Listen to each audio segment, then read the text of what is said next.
Episode 331 to 340। अध्याय 331। क्या वह महल में मेरे सभी लोगों से छुटकारा पाने की कोशिश कर रही है? झाओ मिंग फिर जी चेंग की ओर मुड़ा और बोला, महाराज, पहले तो मैं ये कहने की योजना नहीं बना रहा था, लेकिन पत्नी शियाओली को बुरा महसूस करते देखकर मुझे लगा कि मुझे ये बात स्पष्ट रूप से कह देनी चाहिए। जी चेंग ने झाओ मिंग को गंभीरता से देखा और अपना सारा ध्यान उसकी ओर केंद्रित कर लिया। वह जानना चाहता था कि इस समय उसे क्या बात करनी पड़ रही है। उसके हाव भाव देखकर लगता है कि यह मुद्दा इतना छोटा नहीं है। आज जब मैं मास्टर ली से मिलने गया तो मैंने ताओ कियू को मेरे पीछे पीछे घूमते देखा। लूशी ने भी उसे पहले कई बार कमल मंडप में घूमते देखा है। मैंने पहले तो इसे नज़रअंदाज कर दिया, लेकिन जब मैंने उसे कई बार मेरे पीछे पीछे घूमते देखा तो मुझे लगा कि मुझे आपको इस बारे में बताना चाहिए। झाओ मिंग ने उसे गंभीरता से देखा क्योंकि वह अपने मन की बात कह रही थी। झाओ मिंग जानती है कि वह हर काम खुद नहीं कर सकती। उसे हर चीज़ में जी चेंग को शामिल करना होगा या कम से कम उसे बताना होगा, वरना वह मुश्किल में पड़ जाएगी। ये जगह उसके लिए अनजान है और इसके नियम भी अजीब हैं। इसलिए वेंजू और शियाओली से निपटने के लिए उसे हर चीज़ में जी चेंग को शामिल करना होगा। झाओ मिंग ने गंभीर भाव से जी चेंग की ओर देखा और आगे कहा, मुझे डर है कि अगर मैंने अभी कुछ नहीं कहा तो बाद में मेरे साथ कुछ हो सकता है। अगर वह बाहर से मुझ पर जासूसी कर रही है तो अगर मैंने आपको इसके बारे में नहीं बताया तो ये बहुत खतरनाक हो सकता है। अगर उसने उसके इस तरह व्यवहार करने और मुझ पर नज़र रखने के कारण की जांच नहीं की तो ये भविष्य में एक बड़ा मुद्दा बन सकता है। उसकी बातें सुनकर जी चेंग की आंखें गहरी हो गईं। अगर इसे ठीक से न सुलझाया गया होता तो यह वाकई एक बड़ा मुद्दा होता। क्या होगा अगर कोई झाओ मिंग को नुकसान पहुंचाने की कोशिश कर रहा है? इसके अलावा कंसोर्ट जियाओली उसके गुरु हैं। ये कहने के बाद झाओ मिंग जियाओली की ओर मुड़ा। झाओ मिंग की बातें सुनकर जियाओली का चेहरा काला पड़ गया। उसने कभी उम्मीद नहीं की थी कि झाओ मिंग को इस बारे में पता चल जाएगा। उसने कभी उम्मीद नहीं की थी कि वह जी चेंग को सब कुछ बता देगी, और वह भी वेनरू के सामने। उसने ताओ कियू को झाओ मिंग की गतिविधियों पर नजर रखने के लिए नियुक्त किया है, लेकिन उसे उम्मीद नहीं थी कि वह ये सब समझ जाएगी, और न ही उसने सोचा था कि वह इस तरह बोल पड़ेगी। उसने जी चेंग के सामने अपनी बात कहने में कोई संकोच नहीं किया। झाओ मिंग ने जियाओली की नज़रों को नज़रअंदाज कर दिया जो उसे जिंदा जलाने की कोशिश कर रही थीं, और आगे बोली, और हाँ, मुझे कॉन्सर्ट जियाओली की सुरक्षा की भी चिंता है। वो उसकी नौकरानी है, और अगर वो भी उसका पीछा कर रही हो तो अगर उसे किसी ने हमारी गतिविधियों पर नज़र रखने के लिए भेजा हो तो क्या होगा? ये वाकई खतरनाक हो सकता है। झाओ मिंग ने बात को बढ़ा चढ़ाकर बताया। वह जानती है कि यह जियाओली का काम है, लेकिन जी चेंग को उस पर विश्वास दिलाने के लिए उसे थोड़ा बड़ा चढ़ाकर बताना होगा। जब झाओ मिंग ने उसका नाम पुकारा तो जियाओली चौंक गई।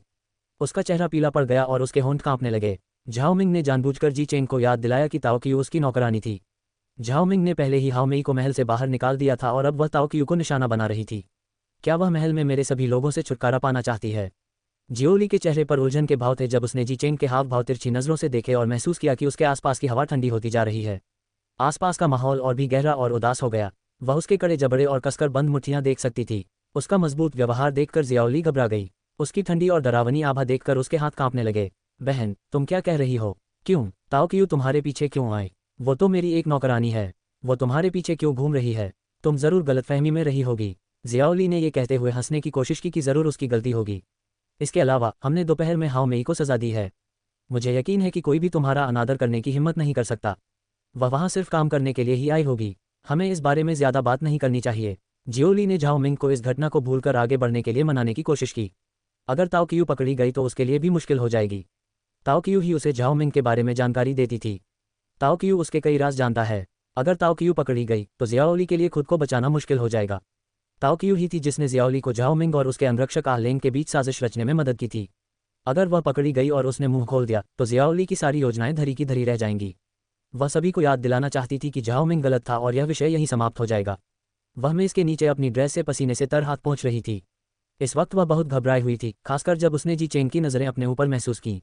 वह इस समय जी चेंग का सामना करने से बहुत डर रही थी। घबराहट से उसका गला और होंठ सूख गए थे, इसलिए उसने अपने सूखे होंठों को चाटकर उन्हें नमी प्रदान की। झाओ मिंग ने जियाओली को भावशून्य भाव से देखा और गंभीरता से कहा, जियाओली, मैं कोई ऐसी इंसान नहीं हूं जिसे भ्रम होता हो। मैं बिल्कुल ठीक हूं और मुझे कुछ भी गलत नहीं दिख रहा। मैंने उस समय ताओ कियू को साफ देखा था और उसे भागते हुए भी देखा था जब उसने देखा कि मैंने उसे देख लिया है। झाओ मिंग ने बिना पलक झपकाए दृढ़ता से कहा, मुझे पता है कि आपके लिए यह विश्वास करना कठिन होगा कि आपकी प्यारी दासी ऐसा कर सकती है और आपको अंधेरे में रख सकती है, लेकिन मुझे लगता है कि हमें इस मुद्दे को हल्के में नहीं लेना चाहिए। हरम में कई पत्नियां हैं और उनकी सुरक्षा और भलाई के लिए मैं जी राजवंश की महारानी के रूप में इस घटना को जाने नहीं दे सकती। उसकी बातें सुनकर जी चेंग के चेहरे पर नरमी आ गई। उसकी चिंता भरी बातें और उसे चीज़ें हाथों में लेते देखना बहुत अच्छा लग रहा था। झाओ मिंग ने जी चेंग की निगाहों पर ध्यान नहीं दिया और जियाओली को देखते हुए कहा, आप उसके गलत कार्यों को नहीं देख सकते क्योंकि वह आपको प्रिय है, लेकिन एक महारानी के रूप में मैं उसके व्यवहार को अनदेखा नहीं कर सकती। यह कोई छोटी गलती नहीं है जिसे अनदेखा किया जा सके। एक नौकरानी को अतिथि मंडप में जाने की क्या ज़रूरत है जब उसके पास करने के लिए कुछ नहीं है? आप वहाँ नहीं थे तो वह वहाँ क्या कर रही थी? या आप भी मेरे पीछे पीछे वहां आए थे कि वह आपके पीछे पीछे वहां आ गई? झाओ मिंग ने जियोली पर आंखें तरेड़ी और सवालिया निगाहों से पूछा। जियोली ने सदमे में अपना मुंह खोला और जल्दी से अपने हाथ लहराए। नहीं, मैं आपके पीछे कहीं नहीं आई। मैं तो ये भी नहीं जानती कि यह मास्टर ली कौन है, तो मैं आपके पीछे कैसे आ सकती हूँ? वह डर के मारे चिल्लाए। उसे डर था कि झाओ मिंग उसे भी इस झंझट में न घसीट ले। उसने नम आंखों से झाओ मिंग को देखा और बोलते हुए उसके होंठ कांप रहे थे, बहन तुम मेरे साथ ऐसा क्यों कर रही हो? क्या तुम मुझसे इतनी नफरत करती हो कि मुझे उन चीज़ों के लिए दोषी ठहराओगी जो मैंने की ही नहीं? जियाओली खुद को असहाय महसूस कर रही थी और उसे लग रहा था कि इस वक्त सिर्फ रोना ही उसे बचा सकता है। झाओ मिंग ने उसकी ओर देखा और मन ही मन तस्क कहा, वह सचमुच मोटी चमड़ी वाली है। जियोली, मुझे तुमसे कोई दिक्कत नहीं है। मैं तो बस महामहिम को अपनी भावनाएं बता रही थी। मैंने कई बार ताओ कियू को मेरा पीछा करते और मेरी बातें भी सुनते हुए पाया है। इसलिए मैंने सोचा कि कुछ बड़ा होने से पहले ही बता देना बेहतर होगा। मैं इस महल में दोबारा नहीं मरना चाहती, उसने खुले तौर पर कहा। जब झाओ मिंग ने अपनी बात पूरी की तो उसके चेहरे पर भाव जम गए, क्योंकि उसे याद आया कि उसने क्या कहा था। इसी उधेड़बुन में उसने अपने मन की सच्ची बातें कह दीं। जब उसे पता चला कि झाओ मिंग तैरना जानता था और फिर भी पूल में डूबकर मर गया, तो उसे यह बात बेतुकी लगी। उस कुंड में डूबकर उसकी मौत होना नामुमकिन है। वह जानती है कि झाओ मिंग इतना कमजोर भी नहीं था कि आत्महत्या कर ले, जबकि उसने कुछ गलत भी नहीं किया था। वह मानती है कि उसकी मौत में जरूर कुछ गड़बड़ है। हो सकता है कुछ ऐसा हो जो वह नहीं जानती। जब उसने मेटली के कक्ष में ताओ कियू को देखा तो उसने लूशी से उसके बारे में पता लगाने को कहा, क्योंकि उसने इस लड़की को कमल मंडप के आसपास कई बार देखा था। पर उस वक्त उसने ज्यादा सोचा नहीं था। लेकिन जब उसे पता चला कि ताओ कियू जियाओली की नौकर है तो उसे सब समझ आ गया। जियाओली उस पर नजर रख रहा है। उसने अवश्य ही ताओ कियू को उसे देखने और जासूसी करने के लिए भेजा होगा। इस तरह से जियोली को पता चला होगा कि वह और जी चेंग उस दिन एक साथ सोए थे, जबकि उन्होंने किसी को भी नहीं बताया था। शायद इसी तरह से जियोली उसकी गतिविधियों के बारे में आंतरिक जानकारी प्राप्त करने में सक्षम रही होगी। अध्याय 332, क्या मैं कभी आपकी दुकान पर आ सकता हूँ? झाओ मिंग की बातें सुनकर जी चेंग के हाथ जम गए। उसने कहा कि वह इस महल में दोबारा नहीं मरना चाहती। उसे याद है कि कैसे उसने उसे उस कुंड से निकाला था। उसका शरीर ठंडा और चेहरा पीला पड़ गया था। वह पानी में भीग गई थी और उसका चेहरा चादर की तरह सफ़ेद हो गया था। उसके बाद वह कुछ देर तक कोमा में रही और उस दौरान उसने खुद को कई बार कोसा था कि उसने सही समय पर कोई कदम नहीं उठाया। कब पर उसकी पकड़ और मजबूत हो गई। वह इस बार भी कोई घटिया हरकत नहीं करना चाहता था और उसे फिर से वैसा ही दर्द नहीं सहना चाहता था। जियोली ने जी चेंग के हाव भाव में ठंडक महसूस की। उसकी आंखें उस पर तीर चला रही थीं। उसने जल्दी से झाओ मिंग का हाथ पकड़ा और कहा, बहन अगर उसने आपको परेशान किया है तो मैं उसे सजा दूंगी। यह मास्टर वेन का स्वागत भोज है। हमें यहाँ इस बातचीत में अपना समय बर्बाद नहीं करना चाहिए। चिंता मत करो, मैं उसे उचित सजा दूंगी। जियाओली ने झाओ मिंग का ध्यान भोज की ओर मोड़ने की कोशिश की। तुम कुछ नहीं करोगे? जियोली जी चेंग के शब्द सुनकर स्तब्ध रह गई। जी चेंग ने कुछ देर तक कुछ नहीं कहा, लेकिन जब उसने कहा तो कमरे में सभी लोग चुप हो गए। उसके दिल में उम्मीद की एक किरण उभरी। क्या वह कह रहा है कि उसे सजा देने की जरूरत नहीं है? क्या उसे लगता है कि उसका नौकर कुछ नहीं करेगा? या झाओ मिंग भ्रम में है? जियोली जी चेंग के शब्दों के बारे में अनुमान लगा रहा था। झाओ मिंग भी उसकी बातों से उलझन में थी। उसने निराश भाव से जी चेंग की ओर देखा, लेकिन इससे पहले कि वह कुछ कह पाती, जी चेंग ने आगे कहा, कोई कुछ नहीं करेगा। मैं व्यक्तिगत रूप से इस मामले को देखूंगा और इसकी सही ढंग से जांच करूंगा। जी चेंग ने झाओ मिंग की ओर गर्मजोशी से देखते हुए घोषणा की, मैं तुम्हें दूसरी बार निराश नहीं होने दूंगा। उसकी बातें सुनकर जियाओली के चेहरे पर उदासी छा गई। अगर वह इस मामले में दखल देगा तो उसके लिए अच्छा नहीं होगा। अगर इस मामले की आधिकारिक जांच हुई तो पता नहीं कितने राज खुलेंगे। जियाओली ने अपना निचला होंठ काटा और कुछ कहना चाहती थी कि झाओ मिंग ने उससे पहले ही कहा, ठीक है, बेहतर होगा कि आप इस मामले की जांच करें, क्योंकि हो सकता है कि वह कोई जासूस भी हो और अगर ऐसा हुआ तो महल की सुरक्षा के लिए ठीक नहीं होगा। झाओ मिंग ने गंभीरता से कहा। जी चेंग ने उसकी बातें सुनकर खुशी से सिर हिलाया। उसे खुशी हुई कि उसने उस पर विश्वास किया और उसे इस मामले पर गौर करने की इजाज़त दी। महल की सुरक्षा? जियाओली ने हैरानी से झाओ मिंग को देखा। वह समझ नहीं पा रही थी कि ताओ कियू महल की सुरक्षा के लिए किस तरह खतरनाक है। ये कुतिया बातों को बड़ा चढ़ाकर बताना जानती है। उसने मन ही मन झाओ मिंग को कोसा। झाओ मिंग की बातें सुनकर जियाओली का सिर दुखने लगा। वह ऐसा दिखा रही है जैसे उसने कोई बहुत बड़ा अपराध किया हो। ताओ कियू तो सिर्फ उसका मुखबिर था जिसने उसे झाओ मिंग के बारे में जानकारी दी थी। इसका महल की सुरक्षा से क्या संबंध है? झाओ मिंग इस बात को बहुत बड़ा मुद्दा बना रहा था। झाओ मिंग ने जी चेंग को गहरी सोच में देखा और जब उसने जियोली की ओर देखा तो उसके चेहरे पर उदासी छा गई। जियाओली को इतना घबराया हुआ देखकर झाओ मिंग के होठों पर एक मुस्कुराहट आ गई। हाँ, क्या तुम्हें लगता है कि मुझे पता नहीं चलेगा कि तुम मुझ पर नजर रख रही हो? बेब्स, मुझे माफ करना, पर तुमने अपने दुश्मन को कम आंका है। मैं कोई ऐसी नहीं हूं जिसे तुम आसानी से बेवकूफ़ बना सको। मैं तुम्हारी माँ हूं और मैं तुम्हें सिखाऊंगी कि सच्ची कुतिया कैसे बने। झाओ मिंग जियाओली के चेहरे पर भयभीत भाव देखकर आनंद ले रहा था। जी चेंग ने मेज पर रखे झाओ मिंग का हाथ पकड़ लिया और धीमी आवाज में कहा, आपको चिंता करने की जरूरत नहीं है। मैं इसका ध्यान रखूंगा। मैं इस मामले को हल्के में नहीं जाने दूंगा। उसने गंभीर स्वर में कहा और जियोली की ओर देखा। उसकी निगाहें ठंडी थीं और उनमें चेतावनी का भाव था। जियोली उसकी निगाहों से कांप उठी और उससे नजरें बचाते हुए नीचे की ओर देखने लगी। वेनरू जो तीनों के सामने बैठी थी, झाओमिंग को मुस्कुराते हुए देखकर मुस्कुराई जब जियोली ने अपना सिर नीचे कर लिया। दिलचस्प, उसने ऐसी आवाज़ में कहा जो दूसरों को सुनाई नहीं दी। वह झाओमिंग के इस मुद्दे को संभालने के तरीके से प्रभावित हुए। कमरे में मौजूद सभी लोग सच्चाई समझ गए, लेकिन कोई भी सीधे तौर पर कुछ नहीं बोला। जियोली के पीले चेहरे को देखकर यह स्पष्ट था कि यह उसकी चाल थी और ताओक्यू उसका व्यक्ति था, इसलिए यह स्पष्ट था कि इस जासूसी घटना से उसका कुछ संबंध है। लेकिन सीधे तौर पर जियोली को दोषी ठहराने के बजाय झाओमिंग ने ताओक्यू के बारे में शिकायत करना चुना, क्योंकि इस तरह वह सीधे तौर पर जियोली को दोषी नहीं ठहरा रही है, लेकिन इसका मतलब यह नहीं है कि जांच के दौरान उसे बख्शा जा सकता है। इस तरह वह संदेह के घेरे में आ जाएगी और अगर उसने बिना किसी सबूत के जियाओली को दोषी ठहराया है तो जियाओली आसानी से जवाब दे सकता है। लेकिन अब उसके पास कहने को कुछ नहीं था। जियाओली ने बस अपने हाथ पकड़े और नीचे की ओर देखा।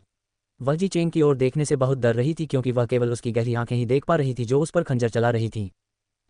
गर्मागरम बातचीत के बाद झाओमिंग ने नौकरों से खाना परोसने को कहा। जी चेंग के ये कहने के बाद कि वह सब कुछ संभाल लेगा, बात खत्म हो गई। उन्होंने शांतिपूर्वक अपना खाना खाया और झाओमिंग ने बीच बीच में वेनरू से बातचीत शुरू कर दी ताकि उसे असहजता और अकेलापन महसूस न हो। पूरे भोज के दौरान जियोली ने कुछ नहीं कहा और चुप रही। वह पहले से ही सदमे में थी कि ताओक्यू से संबंधित घटना की जांच की जाएगी और उसे डर था कि अगर उस मूर्ख नौकरानी ने अपना मुंह खोल दिया तो इससे उसकी प्रतिष्ठा को नुकसान होगा। उसे डर था कि झाओमिंग के डूबने की घटना का सच सबको पता चल जाएगा। उसने पूरी दावत के दौरान कुछ नहीं कहा और मुश्किल से ही खाना छुआ।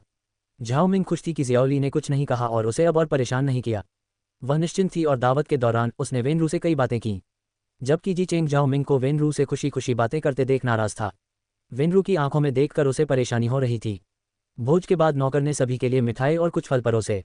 जब झाओमिंग को उसकी प्लेट मिली तो उसने अंगूर का एक टुकड़ा अपने मुंह में रखा और वेनरू की ओर देखते हुए कहा, भाई वेन, आप क्या काम करते हैं? उसने खाते हुए लापरवाही से पूछा। हालांकि वह लूशे से सुनी कुछ बातें जानती थी, लेकिन बातचीत को जारी रखने के लिए उसे खुद उससे पूछना होगा।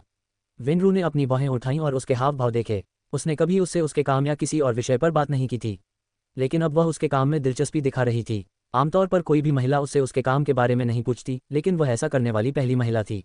मेरा व्यवसाय मेरे पिता से अलग है। मेरी एक दुकान है जहां मैं महिलाओं के लिए स्कार्फ और कुछ कपड़े जैसी चीज़ें बेचता हूं। इसमें उनके लिए गुलाब पाउडर और अन्य त्वचा देखभाल उत्पाद भी शामिल हैं। उन्होंने चाय की चुस्की लेते हुए कहा, क्योंकि उन्हें मिठाई पसंद नहीं थी। जी चेंग भी चाय पी रहे थे और जब झाओमिंग ने यह सवाल पूछा तो उन्होंने उसकी ओर देखा। जब उसने ये प्रश्न पूछा तो वह उसकी आवाज़ में उत्साह महसूस कर सकता था। वेनरू को देखते हुए उसकी आंखों में खुशी देखकर उसके चेहरे पर उदासी छा गई। अरे सच में, क्या आपकी दुकान जी सिटी में ही है या कहीं और? झाओमिंग ने उत्साह से वेनरू से पूछा। हाँ, ये जी सिटी में है, लेकिन यह महल से थोड़ा दूर है। यह शहर के केंद्र क्षेत्र में है, क्योंकि वह क्षेत्र यहाँ से ज़्यादा भीड़भाड़ वाला है और वहाँ ज़्यादा ग्राहक इकट्ठा करना आसान है। वेनरू ने सहजता से उत्तर दिया। झाओमिंग की आंखों में उत्साह देखकर वह हल्के से मुस्कुरा रहा था। यह महल जी शहर में स्थित था, लेकिन यह मुख्य बाजार क्षेत्र से दूर था, जो सुरक्षा और गोपनीयता कारणों से अधिक भीड़भाड़ वाला था। उनकी दुकान जी राजवंश के मध्य में थी और वहाँ ग्राहक मिलना आसान था। झाओमिंग ने सिर हिलाया और मासूमियत से पूछा, तो क्या मैं कभी आपकी दुकान पर आ सकता हूँ? मैं बाहर जाना चाहता था, क्योंकि मैं महल में रहकर और कुछ न करके बहुत ऊब गया हूँ। उसकी बातें सुनकर जी चेंग के हाथ हवा में रुक गए। वह उसकी दुकान पर जाना चाहती थी। क्यों? वेनरू ने स्तब्ध भाव से झाओमिंग की ओर देखा। पहली बार उसने सीधे तौर पर उससे कुछ पूछा था। उसकी दुकान पर पहले कोई नहीं आया, जियाओली भी नहीं। वह कभी कभी सबके लिए तोहफे लाता है, लेकिन उसकी दुकान पर पहले कोई नहीं आया। उसने उसकी तरफ देखा और सिर हिलाया। हाँ, आप आ सकती हैं। अगर महारानी मेरी दुकान पर आए तो यह मेरे लिए सम्मान की बात होगी। उसने विनम्रता से उसे जवाब दिया। जी चेंग ने स्तब्ध भाव से झाओमिंग को देखा और पूछा, तुम वहाँ क्या करोगे? झाओमिंग ने उसकी ओर देखा और उसके प्रश्न को लेकर उलझन में था। मैं उसकी दुकान देखना चाहती हूँ, उसने झिझकते हुए जवाब दिया। उसे समझ नहीं आ रहा था कि जी चेंग उससे ऐसे सवाल क्यों पूछ रहा है। क्या वो सीधे वहाँ नहीं जा सकती? क्या उसे इतने सारे सवाल पूछने की ज़रूरत है? लेकिन क्यों? जी चेंग ने उससे सवाल करते हुए कहा, क्योंकि मैं चाहती हूँ। झाओमिंग को समझ नहीं आ रहा था कि इस सवाल का क्या जवाब दे। वह देखना चाहती थी कि यहाँ की औरतें किस तरह के सामान पसंद करती हैं और कैसे वे अपने उत्पादों में बदलाव लाकर उन्हें वहाँ देख सकती हैं। लेकिन जी चेंग उसकी दुकान पर जाने की बात करते समय इतना सख्त क्यों दिख रहा था? अध्याय 333। वह ऐसा व्यवहार क्यों कर रहा है जैसे मैं वेनरू के साथ भाग जाना चाहता था? जी चेंग के अजीबोगरीब सवाल सुनकर झाओमिंग उलझन में पड़ गई। उसने उसकी तरफ देखा और मासूमियत से पलकें झपकाईं। वो तो बस वेनरू की दुकान पर जाना चाहती थी। वो उसका चचेरा भाई था, तो कोई दिक्कत नहीं होनी चाहिए। या है, वह ऐसा व्यवहार क्यों कर रहा है जैसे मैं वेनरू के साथ भाग जाना चाहती थी? जी चेंग का सवाल सुनकर वह समझ नहीं पा रही है कि हंसे या रोए।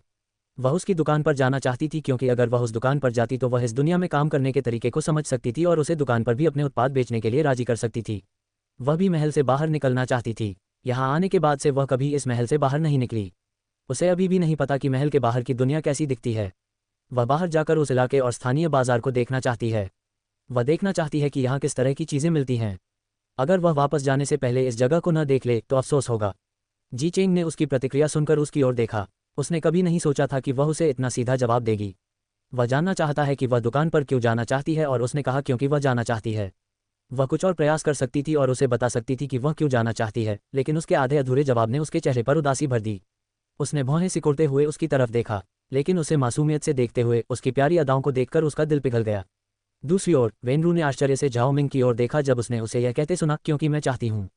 उसने पहले कभी उसके व्यवसाय में रुचि नहीं दिखाई थी और न ही उसकी बाकी पत्नियों ने। उन्होंने बस उससे अपने लिए उपहार लाने को कहा था, लेकिन कभी नहीं कहा कि वे उसकी दुकान पर आना चाहती हैं। लेकिन झाओ मिंग ने साफ साफ कह दिया कि वह उसकी दुकान पर जाना चाहती है, और न ही उसने ये बताया कि वह उसकी दुकान पर क्यों जाना चाहती है। उसमें जी चेंग को इतने छोटे जवाब देने की हिम्मत है। अब तक तो केवल जी चेंग ही ठंडा रहता था और संक्षिप्त उत्तर देता था, लेकिन आज उसे पता चलेगा कि जब कोई संक्षिप्त उत्तर देता है तो कितना कष्ट होता है। उसने चाय का कप घुमाते हुए कहा। झाओ मिंग ने जी चेंग के उदास चेहरे को देखकर अपने होंठ भींच लिए। जी चेंग भौहें सिकुड़े और जबड़े कसे हुए उसे देख रहा था। जियोली जी चेंग की प्रतिक्रिया देखकर मुस्कुराए। हाँ, वो भाई वेन की दुकान पर जाना चाहती है। क्या वो उन्हें भी रिझाने की कोशिश कर रही है? कैसी कुतिया है, वो महाराज के रहते किसी और आदमी की दुकान पर जाने के लिए कैसे कह सकती है? जियोली ने जी चेंग के उदास भाव देखकर हल्के से हंसी उड़ाई। वह चाहती थी कि वह उसे डांटे क्योंकि उसने उसे पहले भी आलेंग के साथ देखा था और अब वह बेशर्मी से उसके सामने किसी दूसरे आदमी के बारे में बात कर रही है।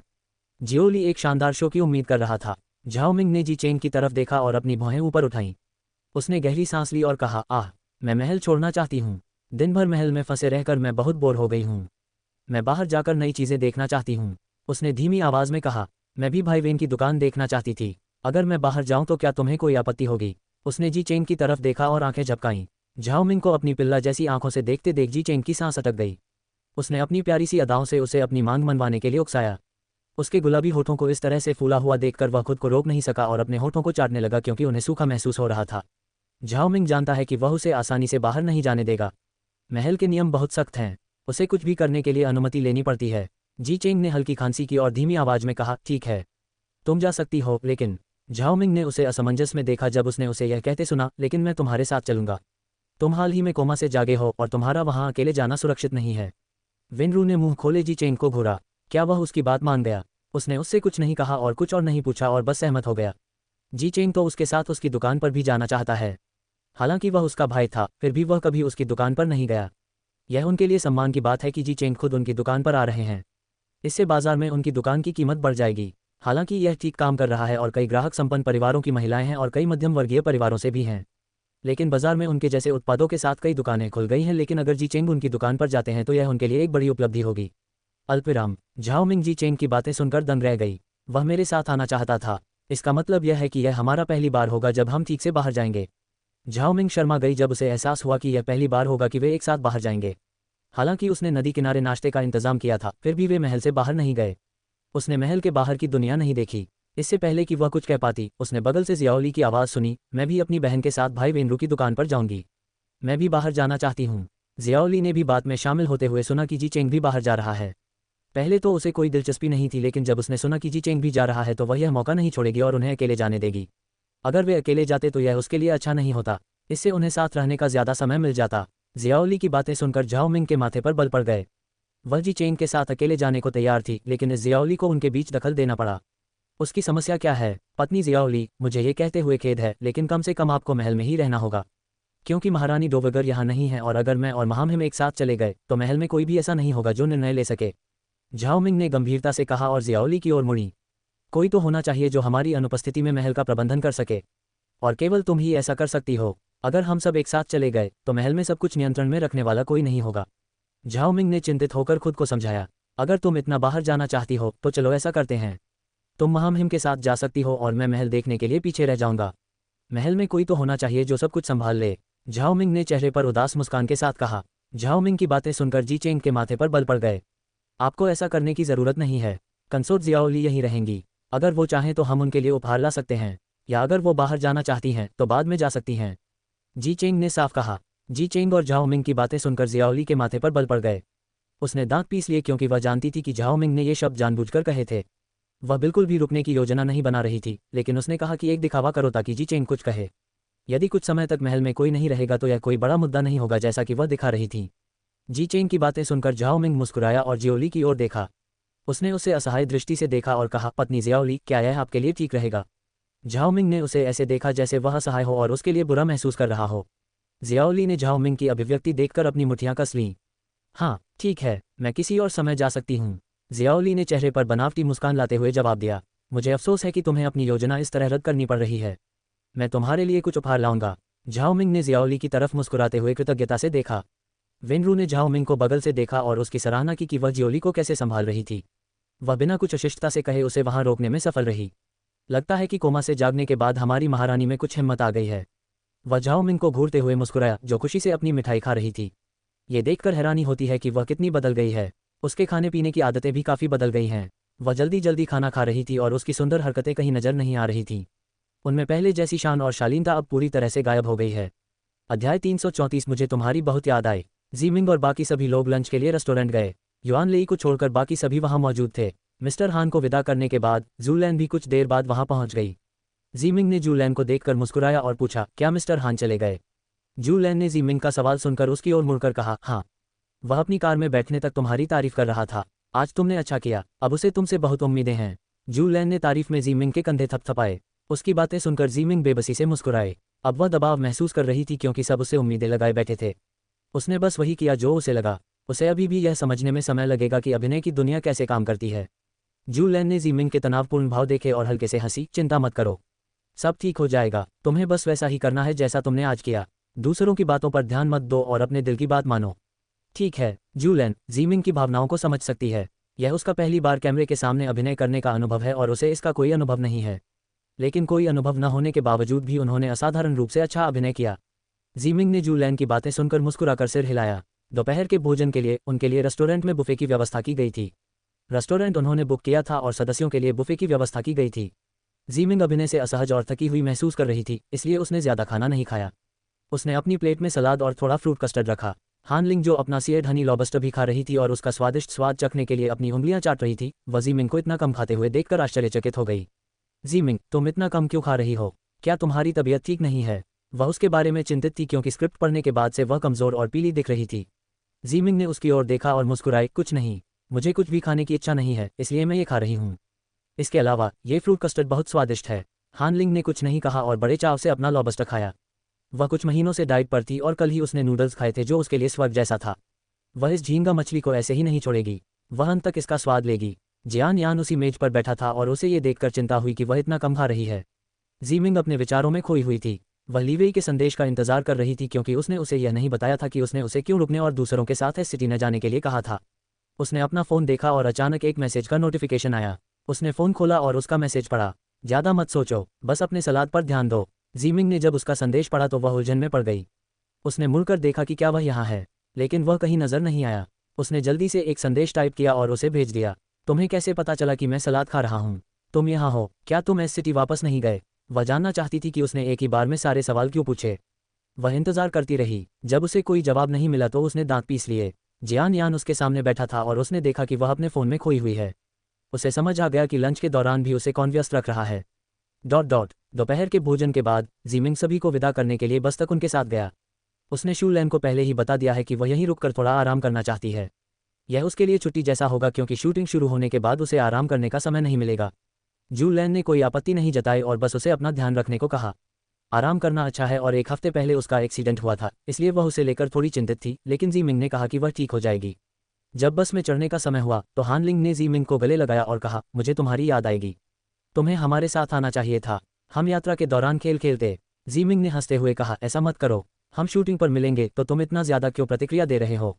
जीमिंग को हानलिंग का इशारा दिल को छू लेने वाला लगा। उसने उसकी पीठ थपथपाई और कहा, अब जाओ, लोगों को इंतजार मत करवाओ। हानलिंग ने जीमिंग की बातें सुनकर मुंह बनाया, लेकिन फिर भी उसने सिर हिला दिया। युआन लेई जो पहले से ही बस में बैठा था उनका स्नेह देखकर हंसा। वे ऐसे व्यवहार कर रहे हैं जैसे वे एक दूसरे को सदियों से जानते हों। उसने उनके स्नेह का उपहास किया। हानलिंग के बाद सभी ने जीमिंग को अलविदा कहा और उसे उसकी देखभाल करने के लिए कहा। जब सब बस में चढ़ गए तो वहीं खड़ी जियान ने उसकी तरफ मुड़कर देखा, मुझे पता है तुम क्यों रुकी हो, पर कम से कम थोड़ा सावधान तो रहो। एक्टिंग करियर शुरू होने से पहले तुम गॉसिप में नहीं पड़ना चाहोगी। जीमिंग ने उसकी ओर देखा और उसके शब्दों के पीछे का अर्थ समझकर सिर हिलाया। भले ही इस समय उसे कोई नहीं जानता, फिर भी उसे अपने कामों में सावधानी बरतनी होगी। ये कहकर जियान यान भारी मन से बस में चढ़ गया। वह उसे पीछे नहीं छोड़ना चाहता, लेकिन वह कुछ नहीं कर सकता। उसे उसे जाने देना ही होगा। वह अब उसकी ज़ीमिंग नहीं रही, वह किसी की पत्नी है और वह किनारे से उसका हौसला बढ़ाने के अलावा कुछ नहीं कर सकता। ज़ीमिंग ने होटल परिसर से निकलती बस को देखा और आह भरी। हालांकि उसे सबसे मिले हुए सिर्फ एक दिन ही हुआ था, लेकिन उसे उनसे बहुत लगाव महसूस हो रहा था। वह अपने कमरे में जाने के लिए मुड़ी और उसे फ़ोन करके पूछना चाहती थी कि उसने क्या योजना बनाई थी कि उसने उसे यहीं रुकने के लिए कहा। जब वह अपने कमरे में गई तो रास्ता बेहद शांत था। होटल में ज़्यादा लोग नहीं थे क्योंकि दोपहर का समय था और वे शायद इस शहर की खूबसूरती निहारने निकले होंगे। ज़ीमिंग थकी हुई थी और थोड़ी झपकी भी लेना चाहती थी। जब वह अपने कमरे में पहुंची तो उसने चाबी कार्ड से कमरा खोला और अंदर चली गई। जब वह कमरे में दाखिल हुई तो उसने लिवेई को फ़ोन करके जानना चाहा कि वह क्या योजना बना रहा है, लेकिन उसने उसका फ़ोन नहीं उठाया। जब उसने उसका फ़ोन नहीं उठाया तो वह भौचक्की रह गई। जैसे ही वह बाथरूम में जाकर अपनी ड्रेस बदलने वाली थी, उसके दरवाजे की घंटी बजी। वह दरवाजे की ओर मुड़ी और भौहें सिकोड़ लीं। इस समय यहाँ कौन होगा? मैंने भी कोई रूम सर्विंग ऑर्डर नहीं किया है। वह दरवाजे की तरफ बढ़ी और उसे थोड़ा सा खोला, लेकिन जिस दरवाजे को उसने थोड़ा सा खोला था वह पूरी तरह से खुल गया था और वह अभी सदमे से उबर भी नहीं पाई थी कि उसके होठों पर ठंडे होठों का एक जोड़ा आकर टिक गया। वह हैरान रह गई जब लिवेई अचानक उसके कमरे में घुस आया और दरवाज़ा बंद कर दिया। उसने उसे कमर से पकड़ते हुए उसे जोर से चूमा। ज़ीमिंग का चेहरा लाल हो गया जब उसने उसके हाथों को अपनी कमर पर और उसके होठों को उसे पूरी तरह से निगलने की कोशिश करते हुए महसूस किया। उसे याद आया कि कैसे वह इसी तरह उसके कमरे में आया था। वह आते ही चुंबन क्यों करना पसंद करता है। वह उसकी हरकतों पर आश्चर्य करने से खुद को नहीं रोक सकी। चुंबन के बाद लिवेई अंततः चुंबन से अलग हुआ और उसने उसके सूजे हुए होंठ और उसका चेहरा देखा जो लिपस्टिक के कारण लाल हो गया था, जिसे उसने फैला दिया था। उसने अपने खुरदुरे अंगूठे से उसके होठों को धीरे से पोंछा और धीमी आवाज में पूछा, क्या तुमने मुझे याद किया? ज़ीमिंग का चेहरा उसके होठों पर लिपस्टिक देखकर लाल हो गया। जब उसने उससे पूछा कि क्या उसे उसकी याद आती है, तो वह शर्मिंदा हो गई और उसकी बाहों में सिमट गई। लिवेई ने उसे छेड़खानी करते हुए देखकर अपनी भौहें चढ़ा लीं। उसने भी उसे अपनी बाहों में भर लिया और उसे और कसकर गले लगा लिया। मुझे तुम्हारी बहुत याद आती थी, उसने अपनी ठोड़ी उसके सिर पर रखते हुए कहा। ज़ीमिंग को अपने शरीर में गर्माहट का एहसास हुआ। वह चुप रही और उसे कसकर गले लगा लिया। स्क्रिप्ट पढ़ने के बाद उसे उसकी बहुत याद आई। अब जब वह उसे गले लगाती है तो उसे ऐसा लगता है जैसे उसमें ऊर्जा भर गई हो। गले लगने के बाद ज़ीमिंग ने मुस्कुराते हुए उसकी ओर देखा और पूछा, तुम यहाँ कैसे आए? क्या तुम सुबह एस सिटी वापस नहीं गए थे? उसने उलझन में उससे पूछा। वह मान रही थी कि उसने कुछ योजना बनाई होगी, लेकिन उसने यह नहीं सोचा था कि वह उसे इतनी जल्दी देख पाएगी। उसने सोचा होगा कि वह सुबह ही एस सिटी चला गया होगा। वह इतनी जल्दी कैसे वापस आ गया? लिवेई ने उसकी ओर देखा और मुस्कुराया, मैं अपनी सुंदर पत्नी को ऐसे कैसे छोड़ सकता हूँ? मैंने इस होटल में एक कमरा लिया था और सभी के जाने का इंतजार कर रहा था ताकि मैं तुम्हारे साथ कुछ समय बिता सकूं। उसने बिस्तर पर बैठते हुए कहा। ज़ीमिंग ने उसे देखा कि वह कैसे मोहक मुस्कान दे रहा था। वह उसकी बातों के पीछे छिपे उसके इरादे समझ सकती थी। उसकी आंखों में जोश देखकर उसका चेहरा लाल हो गया। उसे याद है कि जब उसने उससे कहा कि उसे यहाँ ऐसा करने में कोई दिक्कत नहीं है क्योंकि उसे दूसरों द्वारा पकड़े जाने का डर है, तो उसने ऐसा करना बंद कर दिया था। अगर किसी को इसके बारे में पता चल जाता तो ये शर्मनाक होता। अध्याय 335 चलो एक यात्रा पर चलें। ज़ीमिंग ने लिवेई को देखा और जब वह बिस्तर पर बैठा तो शर्मा गई। पिछली रात की यादें उसके जहन में आने लगीं और उसे लगा जैसे उसका पूरा शरीर जल रहा है। उसने अपने होंठ भींच लिए और उससे कुछ दूरी पर खड़ी हो गई। उसे याद आया कि कल रात वे कितने जोश में थे और कैसे वह पूरी रात उसकी बाहों में नंगी सोई थी। कल रात की तस्वीरें देखकर उसके रोंगटे खड़े हो गए और शर्म से उसका चेहरा लाल हो गया। वह नहीं जानती कि उसके साथ क्या हुआ और उसने ज़्यादा संघर्ष नहीं किया तथा जो कुछ हुआ उसे प्रवाह के अनुसार होने दिया। सुबह जब वह उठी तो उसे वो नज़र नहीं आया, लेकिन आज जब वो मिले तो उसने उसे फिर से चूमा। शुक्र है कि वो पिछली बार की तरह भावुक नहीं था, बस वो उसकी आंखों में शरारती नज़रें देख सकती थी। वह अपनी जगह पर खड़ी थी और यह सोचने में उलझी हुई थी कि उसे क्या करना चाहिए। लिवेई ने देखा कि उसका चेहरा शर्म से लाल हो गया है और उसने चालाकी से मुस्कुराते हुए कहा, शर्मिंदा महसूस हो रही है? ज़ीमिंग ने उसे घूरा और उसका मुंह टेप से बंद करना चाहा। वह उसे शर्मिंदा देखकर जानबूझकर उसे चिढ़ा रहा था। हाँ, उसकी हंसी उसके कानों में गूंज उठी जब उसने देखा कि वह उसकी शर्म पर हंस रहा है। उसकी तीखी नज़र देखकर लिवेई चुप हो गई और उसे पास आने का इशारा किया। ज़ीमिंग को उसके इरादों का अंदाज़ा नहीं था, इसलिए वह उसकी जगह पर जड़वत खड़ी रही और बोली, बस कह दो, मैं नहीं आ रहा हूँ। लिवेई ने जब उसे इतना जिद्दी व्यवहार करते देखा तो उसकी भौहें तन गईं। सचमुच? तो अगर मैं आ जाऊं तो क्या तुम इसके परिणाम भुगत सकती हो? लिवेई ने उससे खतरनाक लहजे में पूछा। ज़ीमिंग ने आंखें सिकुड़कर उसकी बातों का मतलब समझने की कोशिश की। लिवेई ने देखा कि वह नहीं आ रही है और ऊपर आने को तैयार है, तभी ज़ीमिंग जल्दी से उसके पास आए और उसके सामने खड़ी हो गई। वह डरी हुई थी कि अगर वह उसके पास आया तो परिणाम गंभीर होंगे, इसलिए वह स्वयं उसके पास आए। यह क्या है? उसने अपने दोनों हाथ सामने की ओर आज्ञाकारी भाव से जोड़े हुए पूछा। जब वह उसके पास आई तो उसके होंठ ऊपर की ओर मुड़ गए और उसने अचानक उसकी कलाई पकड़ ली और उसे अपनी बाहों में खींच लिया और उसे अपनी गोद में बैठा लिया। उसने उसकी स्थिति बदली और उसकी टांगें ऊपर उठा दी ताकि वह ठीक से उसकी गोद में बैठ सके। उसने अपनी बाहें उसके चारों ओर कसकर लपेट लीं जिससे वे एक दूसरे के और करीब आ गए। जब उसने अचानक उसकी कलाई पकड़ ली और उसे खींच लिया तो इस क्रिया से ज़ीमिंग घबरा गई और उसने एक धीमी चीख निकाली। उसने महसूस किया कि उनकी अंतरंगता की वजह से उसके कान शर्म से लाल हो गए थे और वह अपने चेहरे पर उसकी सांसों को भी महसूस कर सकती थी। उसने स्कर्ट पहनी हुई थी, इसलिए जब वह उसकी गोद में बैठी तो उसकी स्कर्ट थोड़ी ऊपर उठ गई। उसने उसे छुपाने की कोशिश की, लेकिन लीवेई ने अपना हाथ उसकी गोरी चिकनी टांगों पर रख दिया। जीमिंग ने उसे देखा और शर्म से घूरने लगी। लीवेई ने झुककर उसके कान में धीरे से फुसफुसाया, मेरी प्यारी पत्नी, हम आखिरकार कुछ समय साथ बिता सकते हैं। अब हमें कोई परेशान नहीं कर सकता। हम बिल्कुल अकेले हैं, उसने धीमी आवाज़ में कहा, जिससे उसके शरीर में सिहरन दौड़ गई। वह थोड़ा कांपने लगी और उसे लगा कि उसके पैर कमजोर पड़ रहे हैं, क्योंकि वह अपनी उंगलियां उसके दूधिया गोरे पैरों पर फिरा रहा था और उसे झुनझुनी से कांपने पर मजबूर कर रहा था। अपनी बाहों में कमजोर महसूस करते हुए उसने भी संतुलन बनाए रखने के लिए अपनी बाहें उसकी गर्दन में लपेट लीं। वह उसकी गर्दन, कानों और गालों पर हल्के हल्के चुंबन दे रहा था। वह उसके शरीर से निकलती गर्मी को महसूस कर सकती थी। वह उसके निचले शरीर में बदलाव महसूस कर सकती थी, लेकिन इससे पहले कि वे आगे बढ़ पाते, वह बीच में ही रुक गया और हल्की सी घुरघुराहट के साथ अपना सिर उसके कंधे पर टिका दिया। जब वह अचानक रुका तो जीमिंग ठिठक गई। जब उसने अपना सिर उसके कंधे पर टिकाया तो उसने अपनी लार निगल ली। वह अपनी गर्दन पर उसकी सांस महसूस कर सकती थी और उसे कष्टदायक झुनझुनी महसूस हो रही थी, लेकिन वह चुप रहने की कोशिश कर रही थी। जीमिंग, चलो एक यात्रा पर चलते हैं, लिवेई ने धीमी आवाज में कहा, क्योंकि उसके होंठ उसकी गर्दन पर रखे थे और वह महसूस कर सकती थी कि उसके होंठ उसकी त्वचा को छू रहे हैं। जीमिंग उसकी बातें सुनकर दंग रह गई। उसने असमंजस में अपना सिर एक तरफ झुकाया और मासूमियत से पूछा, क्या हम पहले ही ट्रिप पर नहीं जा चुके? मैं भी दूसरों के साथ एस सिटी वापस नहीं गई थी। अब जब तुम यहाँ हो तो हम आसपास का इलाका घूम सकते हैं। निंग शहर बहुत खूबसूरत था और उन्हें ज्यादा घूमने का मौका भी नहीं मिला। अब बाकी सदस्य चले गए हैं, वे घूम सकते हैं और इसे अपनी पहली साथ की यात्रा मान सकते हैं। लिवेई ने अपना सिर उठाया और धुंधली निगाहों से उसकी ओर देखते हुए कहा, यहाँ नहीं। मैं तुम्हें कहीं और ले जाना चाहता हूँ। शादी के बाद से हम कहीं नहीं गए। ये हमारी पहली साथ की यात्रा है। मैं तुम्हें कहीं बेहतर जगह ले जाना चाहता हूँ। उसने उसकी आंखों में कोमलता से देखते हुए कहा। और भी, वह रुका और बोला, हमने अभी तक अपनी पहली रात साथ नहीं बिताई है। हम इस घटिया होटल में ये काम नहीं कर सकते। मैं चाहता हूँ कि हमारा पहला पल यादगार और खास हो। मैं चाहता हूँ कि तुम उस दिन को जिंदगी भर याद रखो।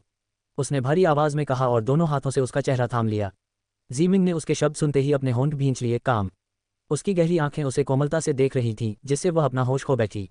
उसकी विचारशीलता ने उसे छू लिया। वह कुछ देर तक कुछ नहीं बोली और बस उसे देखती रही। उसने गहरी सांस ली और कहा, तो फिर तुम कहाँ जाना चाहते हो?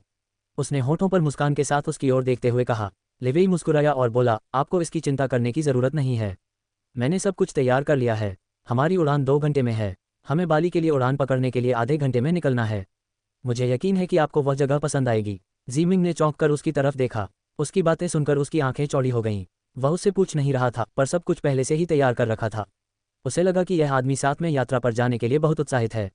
बाली सुनते ही उसके कान लाल हो गए। उसने कई नाटकों में देखा था कि कई जोड़े अपने हनीमून डेस्टिनेशन के लिए बाली को चुनते हैं, क्योंकि यह एक खूबसूरत द्वीप है जहां मनमोहक दृश्य और समुद्र तट हैं। लेकिन जल्द ही उसके माथे पर शिकन आ गई और उसने पूछा, लेकिन हम कैसे जा सकते हैं? मेरे पास इस अचानक यात्रा पर जाने के लिए पर्याप्त कपड़े नहीं हैं। आप इस यात्रा की योजना इतनी अचानक कैसे बना सकते हैं? जीमिंग चिंतित थी कि उसके पास न तो पासपोर्ट था और न ही उसके पास और कपड़े। इस समय उसके पास यही आखिरी अतिरिक्त पोशाक थी। और वे आधे घंटे में कैसे निकल सकते हैं? बहुत जल्दी है। लिवेई ने उसकी तरफ देखा और ठंडे स्वर में मुस्कुराया। तुम्हें इसकी चिंता करने की जरूरत नहीं है। मैंने सब कुछ तैयार कर लिया है। गुशाओ नीचे कार में हमारा इंतजार कर रहा है।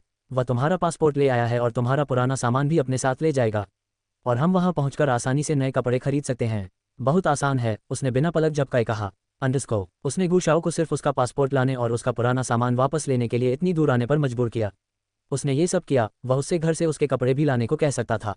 अगर वह मेरा पासपोर्ट लेने जिनविला गया था तो आप उससे मेरा सामान भी लाने को कह सकते थे। इस तरह हमें और कपड़े खरीदने की जरूरत नहीं पड़ती। उसने उससे पूछा, क्योंकि उसे उसका सोचने का तरीका अजीब लगा। लिवेई ने उसकी ओर अपनी भौहें उठाईं और कहा, ओह, मैंने उस हिस्से के बारे में नहीं सोचा था। उसने अपनी आंखें झपकाईं और अपने आकर्षक चेहरे से उसकी ओर देखा। अंडरस्को। वह क्या सोच रहा था कि उसने इस साधारण बात के बारे में नहीं सोचा। उसने आह भरी, क्योंकि उसे लगा कि इस बार भगवान भी उसे उससे नहीं बचा सकते। इससे पहले कि वह कुछ कह पाती, उसने उसे कहते सुना, तुम्हें कपड़ों की चिंता करने की जरूरत नहीं है। हम तुम्हारे लिए कुछ कपड़े खरीद सकते हैं जिन्हें तुम बाहर जाते समय पहनोगी। और रात के लिए तुम्हें किसी कपड़े की जरूरत नहीं है। मुझे तुम बिना कपड़ों के ज्यादा अच्छी लगती हो। उसने उसकी तरफ देखते हुए मुस्कुराया। उसकी बातें सुनकर उसका चेहरा लाल हो गया। उसने भयभीत भाव से उसकी ओर देखा। कल रात से वह अपने शब्दों और कार्यों में अधिक निर्भीक और बेशर्म हो गया है। वह ऐसा कुछ कैसे कर सकता है? जीमिंग अपना सामान पैक करना चाहती थी, क्योंकि उनके पास ज्यादा समय नहीं था। लेकिन लिवेई इतनी जल्दी में था कि उसने उसके सारे कपड़े बैग में डाल दिए और उसका सामान पैक कर दिया। उसे इतनी जल्दी में देखकर वह अवाक रह गई। वह बहुत जल्दी में लग रहा था। अध्याय 336 घबराहट महसूस होना। जल्दी में उसका सामान पैक करने के बाद वे नीचे गए और होटल से चेकआउट कर लिया। जब जीमिंग बाहर आए और उसने गुशाओ को कार में बैठे उनका इंतजार करते देखा तो उसे थका हुआ देखकर उसका दिल दुख गया, क्योंकि उसने उसे थकी हुई मुस्कान दी थी। वह देख सकती थी कि वह कितना थका हुआ है। उसने लीवेई की तरफ देखा, जिसने उसकी नज़रें बचाकर दूसरी तरफ देख लीं। अंडरस्को, लीवेई ने कल रात ही इस यात्रा की योजना बनाई थी। जब उसने उसे बीच में ही रोककर यह काम करने को कहा, वह थोड़ा घबराया, लेकिन आखिरकार उसकी इच्छा मान गया। वह अपनी पहली मुलाकात ऐसी घटिया जगह पर नहीं बिताना चाहता था। सुबह सुबह वह उसके कमरे से निकलकर उसी होटल में बुक किए अपने कमरे में चला गया। उन्होंने गू शाओ को बुलाया, जो स्वप्नलोक में थे और स्वप्नलोक से जाग गए थे, और उनसे बाली के लिए टिकट बुक करने तथा जिन विला से झीमिंग का पासपोर्ट लाने के लिए कहा। गू शाओ, जो अभी तक ठीक से नहीं जागे थे, को बाली के लिए टिकट बुक करना था और सुबह झीमिंग का पासपोर्ट लेने के लिए जिन विला जाना था और फिर उन्हें निंग शहर जाना था, जहां भारी ट्रैफिक के कारण पहुंचने में उन्हें लगभग 6 घंटे लग गए। झीमिंग के चेहरे पर चिंता देखकर गू शाओ मुस्कुराया। कम से कम मैडम को मेरे प्रति कुछ सहानुभूति तो है, क्योंकि वह जानता है कि उसका बॉस उसकी यात्रा में इतना मग्न है कि उसे कोई थकान महसूस नहीं होती। लीवेई को भी आराम नहीं मिला, क्योंकि वह कल मीटिंग में शामिल हुआ था और फिर रात में निंग शहर आ गया था। वह सुबह जल्दी उठ भी गया था और अब उसे फिर से बाली जाना था, लेकिन थका हुआ महसूस करने के बजाय वह पहले से कहीं अधिक ऊर्जावान दिख रहे थे। गू शाओ कार से बाहर निकला और झीमिंग का सामान कार की डिक्की में रख दिया, क्योंकि उसे अपने साथ शहर वापस ले जाना था। लीवेई ने झीमिंग के लिए कार का गेट खोला और उसे कार में बैठने में मदद की। वह भी दूसरी तरफ मुड़ा और कार में बैठ गया।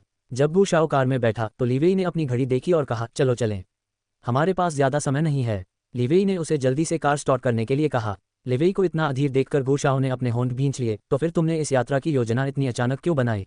हाँ, वह स्पष्ट रूप से अपनी बात नहीं कह सका और बिना कुछ इंतजार किए कार स्टार्ट कर दी। ऑडिशन के बाद से ही झीमिंग बहुत थकी हुई थी और उसे आराम करने का भी समय नहीं मिल रहा था। कार में बैठते ही उसकी आंखें भारी होने लगी थीं। उसे पता ही नहीं चला कि वह कार में सो गई। लीवेई ने उसकी तरफ देखा और उसे बुरा लगा कि जब वह थकी हुई थी तो उसे अपने साथ सफ़र पर क्यों ले गया। उसने अपने होठों को भींच लिया और अपना हाथ बढ़ाकर उसे अपनी ओर खींच लिया तथा उसका सिर अपने कंधे पर रख लिया ताकि उसे चोट न लगे और वह शांति से सो सके। हवाई अड्डे पहुंचकर उसने उसे कार से उतरने में मदद की। वह उसे अपनी पीठ पर बिठाकर ले जाना चाहता था, लेकिन उसने मना कर दिया। वह हवाई अड्डे पर खुद को तमाशा नहीं बनाना चाहती और वह एक नाजुक गुड़िया नहीं बनना चाहती जिसे जहां भी जाना हो उसे उठाकर ले जाना पड़े। जब झीमिंग हवाई अड्डे पर पहुंची तो वह इस विशाल जगह को देखकर हैरान रह गई। उसने जिंदगी में पहली बार हवाई अड्डा देखा था। ये बहुत बड़ा है और लोगों से भरा हुआ है। उसने विस्मय से अपने आसपास का नज़ारा देखा। उसने नाटकों में देखा था कि हवाई जहाज़ नाम की एक चीज़ होती है जो लोगों को एक जगह से दूसरी जगह उड़ने में मदद करती है। यह एक ऐसा जादुई आविष्कार है कि वे पक्षी की तरह उड़कर एक जगह से दूसरी जगह जा सकते हैं। उसे यकीन ही नहीं हो रहा था कि चीज़ें इतनी बदल सकती हैं कि इंसान भी उड़कर एक जगह से दूसरी जगह जा सकता है। समय सचमुच बहुत सी चीज़ें बदल देता है। लीवेई ने उलझन में पड़ी झीमिंग को चेक इन करने में मदद की और उसका अजीब व्यवहार देखकर हैरान रह गया। वह इतने लंबे समय से विदेश में रह रही थी और अकेले ही कई देशों की यात्रा कर चुकी थी, फिर भी वह ऐसे व्यवहार कर रही थी जैसे उसे कुछ भी पता न हो। जबकि झीमिंग विस्मय से सब कुछ देख रही थी और इस अपरिचित वातावरण में थोड़ा असहज महसूस कर रही थी। हालांकि उसके पास झीमिंग की असली यादें हैं, लेकिन उसके लिए वास्तविकता और इस बदलाव को स्वीकार करना मुश्किल है। वह बहुत खुश थी कि वह महीनों नहीं बल्कि कुछ ही घंटों में दूसरे देश जा सकती है। यह एक सच्ची क्रांति है। जब वे वहां पहुंचे तो झीमिंग अभी भी सदमे में थी और आश्चर्य से सब कुछ देख रही थी। जब एयर होस्टेस ने उन्हें उनकी सीटें दिखाईं तो उसकी नज़र सामने बैठी खूबसूरत लड़की पर पड़ी जो उससे बहुत विनम्रता से बात कर रही थी। उसने मुस्कुराते हुए सिर हिलाया। परिचारिका उन्हें उनकी सीटों तक ले गई, जो एक केबिन था जहां उनकी गोपनीयता और आराम सुनिश्चित करने के लिए केवल 2 सीटें थीं। झीमिंग इसकी आलीशानता देखकर हैरान रह गई। वह सोच रही थी कि इतने सारे लोगों के साथ यह चीज़ कैसे उड़ सकती है। हालांकि उसने अपने जिज्ञासु प्रश्नों को अपने तक ही सीमित रखा, क्योंकि यदि वह ऐसा करती तो लीवेई को वह अजीब लगता, क्योंकि यह पहली बार नहीं था कि वह विमान में बैठी हो। झीमिंग अपनी आरामदायक सीट पर बैठी इधर उधर देख रही थी और एक ही समय में घबराई हुई और उत्साहित भी थी। वह सोच रही थी कि क्या ये चीज़ उसे सुरक्षित रूप से उसकी मंजिल तक पहुंचा पाएगी, और वह इसलिए भी उत्साहित थी क्योंकि यह उसका पहला हवाई सफ़र था। लीवेई, जिसके हाथ में एक पत्रिका थी, ने उसकी तरफ देखा और उसे इधर उधर देखते हुए पाया। उसने अपनी बाहें उठाईं और पूछा, क्या हुआ? विमान उड़ान भरने के लिए तैयार था और पायलट अपनी अंतिम घोषणा कर रहा था। जब उसने सुना कि वे उड़ान भरने के लिए तैयार हैं तो वह और भी घबरा गई। घबराहट में वह लीवेई का प्रश्न नहीं सुन सकी और घबराहट में गहरी सांस लेने लगी। लीवेई को यह देखकर चिंता हुई कि वह भारी सांस ले रही थी और एयर कंडीशनर चालू होने पर भी वह पसीने से लथपथ थी। उसने पत्रिका स्टैंड पर रखी और उसका हाथ पकड़ लिया। झीमिंग, क्या हुआ? क्या तुम्हें असहज महसूस हो रहा है? क्या तुम्हें उतरना है? वह उसके बारे में चिंतित था और अब अचानक यात्रा पर जाने के अपने फैसले पर पछता रहा था। उसने सोचा कि अब वह ठीक है और डॉक्टर ने उसे यात्रा करने की इजाज़त दे दी है, बशर्ते उसके पैर में चोट न लगे। लेकिन उसकी हालत देखकर उसे लगा कि इस समय उसे यात्रा पर ले जाना उसके लिए गलत था। लेकिन उसे अंदाज़ा नहीं था कि वह अस्वस्थ होने के बजाय घबराई हुई थी। वह इसलिए घबराई हुई थी क्योंकि वह पहली बार हवाई जहाज़ में बैठी थी और उसे शक था कि क्या ये चीज़ उसे जिंदा उनके गंतव्य तक पहुंचा पाएगी। वह लीवेई की ओर देखने लगी, जो चिंतित भाव से उसकी ओर देख रहा था और उसका हाथ पकड़े हुए था। वह अभी भी अचंभित थी और उसने अपनी भौहें उसकी ओर उठाईं। तुमने कुछ कहा? उसने धीमी आवाज़ में उससे पूछा। क्या आपकी तबीयत ठीक नहीं है? क्या आप नहीं चाहती कि मैं ये यात्रा रद्द कर दूँ? उसने चिंतित होकर उससे पूछा। विमान अभी उड़ान नहीं भर पाया है। अगर उसकी तबीयत ठीक न हो तो वह विशेष अनुरोध करके उतर सकता है। जीमिंग ने उसकी ओर देखा और आंखें बड़ी करके आश्चर्य से पूछा, क्यों? क्या ये चीज़ सुरक्षित नहीं है? अगर हम इस चीज़ पर चले गए तो क्या हम मर जाएंगे? वह सुरक्षा को लेकर चिंतित थी क्योंकि अब तक उसने जितने भी नाटक देखे थे उन सभी में विमान दुर्घटना का दृश्य था और वह उससे डरी हुई थी। इसलिए वो ज़्यादा घबराई हुई थी क्योंकि वो दोबारा मरना नहीं चाहती थी। और उसकी ज़िंदगी भी अच्छी चल रही है, इसलिए उसे मरने की कोई ज़रूरत नहीं है। अंडरस्को लीवेई उसकी बातें सुनकर अवाक रह गया। ये क्रैश नहीं होगा। तुम बेवजह परेशान क्यों हो रही हो? क्या तुम घबरा रही हो? उसने धीमी आवाज़ में पूछा। जीमिंग ने अपने होंठ भींच लिए और मासूमियत से आंखें झपकाईं। उसने कुछ नहीं कहा, न ही उसकी बात का खंडन किया। लीवेई एक बार फिर अवाक रह गया जब उसने देखा कि वह भी इनकार नहीं कर रही थी। वह इतने लंबे समय से यात्रा कर रही थी और उसे एरोफोबिया है। उसने आह भरी और सोचा कि जब वह इतनी डरी हुई थी तो वह अकेले हवाई जहाज़ों में कैसे सफ़र कर रही थी। अचानक उसे उस पर तरस आने लगा क्योंकि उसे इतना कुछ अकेले ही सहना पड़ा। लेकिन उसे यह नहीं पता कि असली जीमिंग को हवाई जहाज़ में सफ़र करने का शौक था। झाओ मिंग तो इस भयानक चीज़ में फंसने से बहुत डरता था। उसने उसका हाथ कसकर पकड़ लिया और धीमी आवाज़ में कहा, चिंता मत करो, हम सुरक्षित रहेंगे, हमें कुछ नहीं होगा, बस मेरा हाथ पकड़ो और अपनी आंखें बंद कर लो। ठीक है। उसने उसे मनाने की कोशिश की ताकि वह शांत हो जाए और अपने डर के बारे में ज़्यादा न सोचे। जीमिंग ने अपने होंठ भींच लिए और गहरी सांस लेते हुए अपनी आंखें बंद कर लीं और उसका हाथ कसकर पकड़ लिया। जब उसने कुछ हलचल महसूस की और पायलट की घोषणा सुनी तो उसके हाथ पर उसकी पकड़ और मजबूत हो गई। घबराहट के मारे उसके नाखून लीवेई की त्वचा में गड़ रहे थे। लीवेई को जरा भी दर्द नहीं हुआ और उसने प्यार से उसका हाथ थपथपाया। उसे हवाई जहाज़ में उड़ने से इतना डरता देखकर उसे बहुत हैरानी हुई। लेकिन इस सफ़र से उसे उसके बारे में और भी कुछ पता चला और यह भी कि उसे हवाई जहाज़ में उड़ने से डर लगता है। थोड़ी देर बाद उसने लीवेई की आवाज़ सुनी, मिंग अपनी आंखें खोलो और बाहर देखो। अध्याय 337 में भी इसे पसंद करना चाहता हूँ। जीमिंग ने अपने निचले होंठ को काट लिया क्योंकि वह घबरा गई थी और जब विमान ने उड़ान भरी तो उसने लिवेई की बाँह को कसकर पकड़ लिया। लिवेई ने उसे बगल से देखा और देखा कि जैसे ही विमान उड़ान भर रहा था उसकी भौहें तन गई थीं और उसकी पकड़ और मजबूत हो गई थी। उसने कुछ नहीं कहा, बस उसके हाथ के पिछले हिस्से पर थपथपाया। थोड़ी देर बाद लिवेई उसके पास झुका और धीमी आवाज़ में बोला, मिंग अपनी आंखें खोलो। पहले तो वह ऐसा नहीं करना चाहती थी, लेकिन जब उसने लिवेई के ये शब्द सुने, कोई बात नहीं, अब सब ठीक है, अपनी आंखें खोलो। लिवेई ने उससे आंखें खोलने का आग्रह किया। जब उसने घबराकर आंखें खोलीं तो उसने पाया कि लिवेई उसे कोमलता से घूर रहा है। उसकी नज़रें कोमल थीं और उसे यकीन दिला रही थीं कि सब ठीक है। इससे पहले कि वह कुछ कह पाती उसने उसे खिड़की की ओर देखने का इशारा किया। उसने असमंजस से उसकी तरफ देखा, लेकिन फिर भी उसने वैसा ही किया जैसा उसने कहा था। वह लिवेई के पीछे वाली खिड़की की तरफ देखने के लिए मुड़ी। विमान के बाहर की खूबसूरती देखकर उसकी आंखें चौड़ी हो गईं। उसे विमान के चारों ओर बादल तैरते दिखाई दे रहे थे और ऊपर से आसमान इतना नीला था कि उसे लगा जैसे यही वो स्वर्ग है जिसके बारे में लोग बातें करते हैं। उसने कभी नहीं सोचा था कि एक दिन वह हवा में उड़ सकेगी। हालांकि उसने भविष्य की सदी में आने के बारे में भी कभी नहीं सोचा था। ऊपर से दुनिया को देखकर उसे अपने अंदर एक अवर्णनीय खुशी महसूस हुई। लिवेई जो उसके पास बैठा था उसे उलझन भरी नज़रों से देख रहा था। क्या अब तक उसे इसकी आदत नहीं हो जानी चाहिए? यद्यपि उसने उसे बाहर देखने के लिए कहा था, लेकिन ये दिखाने के लिए कि वे हवा में है और कुछ नहीं होगा, उसने कभी भी उससे ऐसी चौंकाने वाली प्रतिक्रिया की उम्मीद नहीं की थी। वह अपनी किशोरावस्था से ही हवाई जहाज़ में सफ़र करती आ रही हैं। हालांकि उन्हें इससे डर लगता है, लेकिन हवाई जहाज़ में इतनी यात्रा करने के बाद लोगों को इसकी आदत हो जाती है। वह ऐसे व्यवहार कर रही थी जैसे वह पहली बार यात्रा कर रही हो। लेकिन वह कुछ नहीं बोला और उसे आश्चर्यचकित निगाहों से सब कुछ देखते हुए देखकर मुस्कुरा रहा था। जब वे अंततः अपने गंतव्य पर पहुंचे और विमान से उतरे तो जीमिंग इतनी यात्रा से थक गए थे, लेकिन फिर भी उत्साहित थे कि वे कुछ ही घंटों में दूसरे देश में पहुंच गए। यद्यपि जब वे वहां पहुंचे तो रात हो चुकी थी, फिर भी हवा में आए परिवर्तन से उन्हें राहत और खुशी महसूस हुई। पहले किसी दूसरे देश तक पहुंचने में हफ्तों या कभी कभी महीनों लग जाते थे, लेकिन अब लोग कुछ घंटों या दिनों में कहीं भी पहुंच सकते हैं। हवाई अड्डे से बाहर निकलने के बाद वे उस कार में सवार हो गए जिसे लिवेई ने उनकी यात्रा के लिए तैयार किया था। जीमिंग और लिवेई पीछे की सीट पर बैठे नज़ारे देख रहे थे। लिवेई आदतन जीमिंग का हाथ पकड़े हुए था। जीमिंग इस जगह की खूबसूरती देखकर दंग रह गईं। बाली एक ऐसा द्वीप है जो अपनी अनोखी प्राकृतिक सुंदरता और समुद्र तटों के लिए मशहूर है। उन्हें अपने रिजॉर्ट के रास्ते में खूबसूरत समुद्र तट और लंबे नारियल के पेड़ दिखाई दे रहे थे। नवविवाहितों के बीच हनीमून के लिए बाली सबसे लोकप्रिय है क्योंकि यह स्थान रोमांस और शांति से भरा है। जीमिंग खिड़की से बाहर देखकर बाली की सुंदरता की प्रशंसा कर रही थी, जबकि लिवेई उसकी सुंदरता की प्रशंसा कर रही थी। यद्यपि रात हो चुकी है, फिर भी वह मन चांदनी में उस स्थान की सुंदरता देख सकती है। जीमिंग खिड़की से समुद्र तट को देख रही थी जो चांदनी में चमक रहा था, लेकिन उसकी खूबसूरती के बावजूद वह उस पर ध्यान केंद्रित नहीं कर पा रही थी। जब उसने अपने सिर के पीछे किसी को घूरता हुआ महसूस किया, वह असहज महसूस कर रही थी। जब उसने मुड़कर देखा तो वह उसे घूर रहा था और उसकी नज़रें उस पर टिकी हुई थीं। उसे अपनी ओर देखते देख वह मुस्कुराया और पूछा, तुम्हें ये पसंद आया? उसकी आवाज़ गहरी और आकर्षक थी। जीमिंग ने उसके मूड को भांपते हुए अपनी बाहें ऊपर उठाईं। उसने सांस रोकी और थोड़ा पीछे हटकर उनके बीच दूरी बनाते हुए सिर हिलाया। वह उसकी भावुक निगाहें देख सकती थी। हाँ, ये जगह बहुत खूबसूरत है, उसने सामान्य ढंग से जवाब दिया। उसने सहज रहने की कोशिश की और उनके बीच दूरी बनाने की कोशिश की। वे कार में थे लेकिन उसका मूड देखकर वह समझ गई कि उसके दिमाग में कुछ और ही विचार चल रहे थे। लिवेई ने अपनी बाहें उठाईं, ये देखकर कि वह उनके बीच दूरी बना रही है और एक डरे हुए खरगोश की तरह दिख रही है। वह हंसा और उसकी ओर झुका, मैं भी इसे पसंद करना चाहता हूँ। उसने उसके कानों में धीमी आवाज में फुसफुसाया जिससे वह हल्के से कांप उठी। उसकी पीठ कार की खिड़की से सटी हुई थी और वह थोड़ा सिकुड़ी हुई थी क्योंकि लिवेई उसके ऊपर छाया हुआ था। वह बार बार उसके करीब आता गया और उसके नीचे फंसता गया। जब उसने उसकी बातें सुनी तो उसने आंखें झपकाईं क्योंकि वह समझ नहीं पा रही थी कि वह क्या कहना चाहता है। लिवेई ने उसके भ्रमित भावों को देखा जो उसे बेहद मनमोहक बना रहे थे। उसने हल्के से गुरगुराहट की क्योंकि वह बिना कुछ किए उसे पागल बना रही थी और कहा, क्या तुमने नहीं कहा था कि तुम उस होटल में नहीं करना चाहती?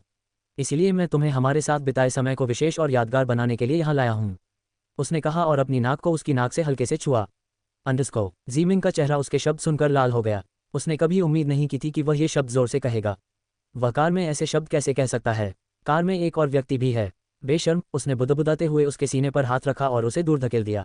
उसने अपने कपड़े ठीक किए और सामने वाले ड्राइवर की तरफ देखा जो अपने हाव भाव ठीक रखने की कोशिश कर रहा था। हालांकि रात का समय था, कार के अंदर की लाइटें जल रही थीं और उसने कार के रियरव्यू मिरर में उसका चेहरा लाल होते देखा। उसने सब सुन लिया। जीमिंग को बहुत शर्मिंदगी महसूस हुई जब उसे पता चला कि ड्राइवर ने सब कुछ सुन लिया था। उसने उस पर आरोप लगाते हुए घूरा और बुदबुदाया, ठीक से काम लो। लिवेई ने उसकी तरफ देखा और मासूम सा चेहरा बनाकर हंस दिया। वह उसे अपनी गोद में बिठाना चाहता था लेकिन उसे ज्यादा परेशान नहीं किया क्योंकि वह जानता था कि शर्मिंदगी के मारे वह गुस्से से भड़क उठेगी। उसने उसकी कमर पकड़ी और उसे अपनी ओर खींचकर अपने बगल में बैठा लिया। उनके शरीर एक दूसरे से सटे हुए थे। जीमिंग ने शर्मिंदगी से उसकी तरफ देखा पर कुछ नहीं बोली। उसे डर था कि उसकी बातों से वो भड़क जाएगा और फिर उसके लिए इस आदमी को काबू में रखना मुश्किल हो जाएगा। उसे परफ्यूम की खुशबू आ रही थी जो बहुत ताज़ा और हल्की थी। उसने वही कपड़े पहने हुए थे जो स्क्रिप्ट पढ़ते समय पहने थे। उसने उसकी गर्दन पर पड़े निशानों को छिपाने के लिए उसका दुपट्टा उतरवा दिया है जो उसने पहले पहना हुआ था।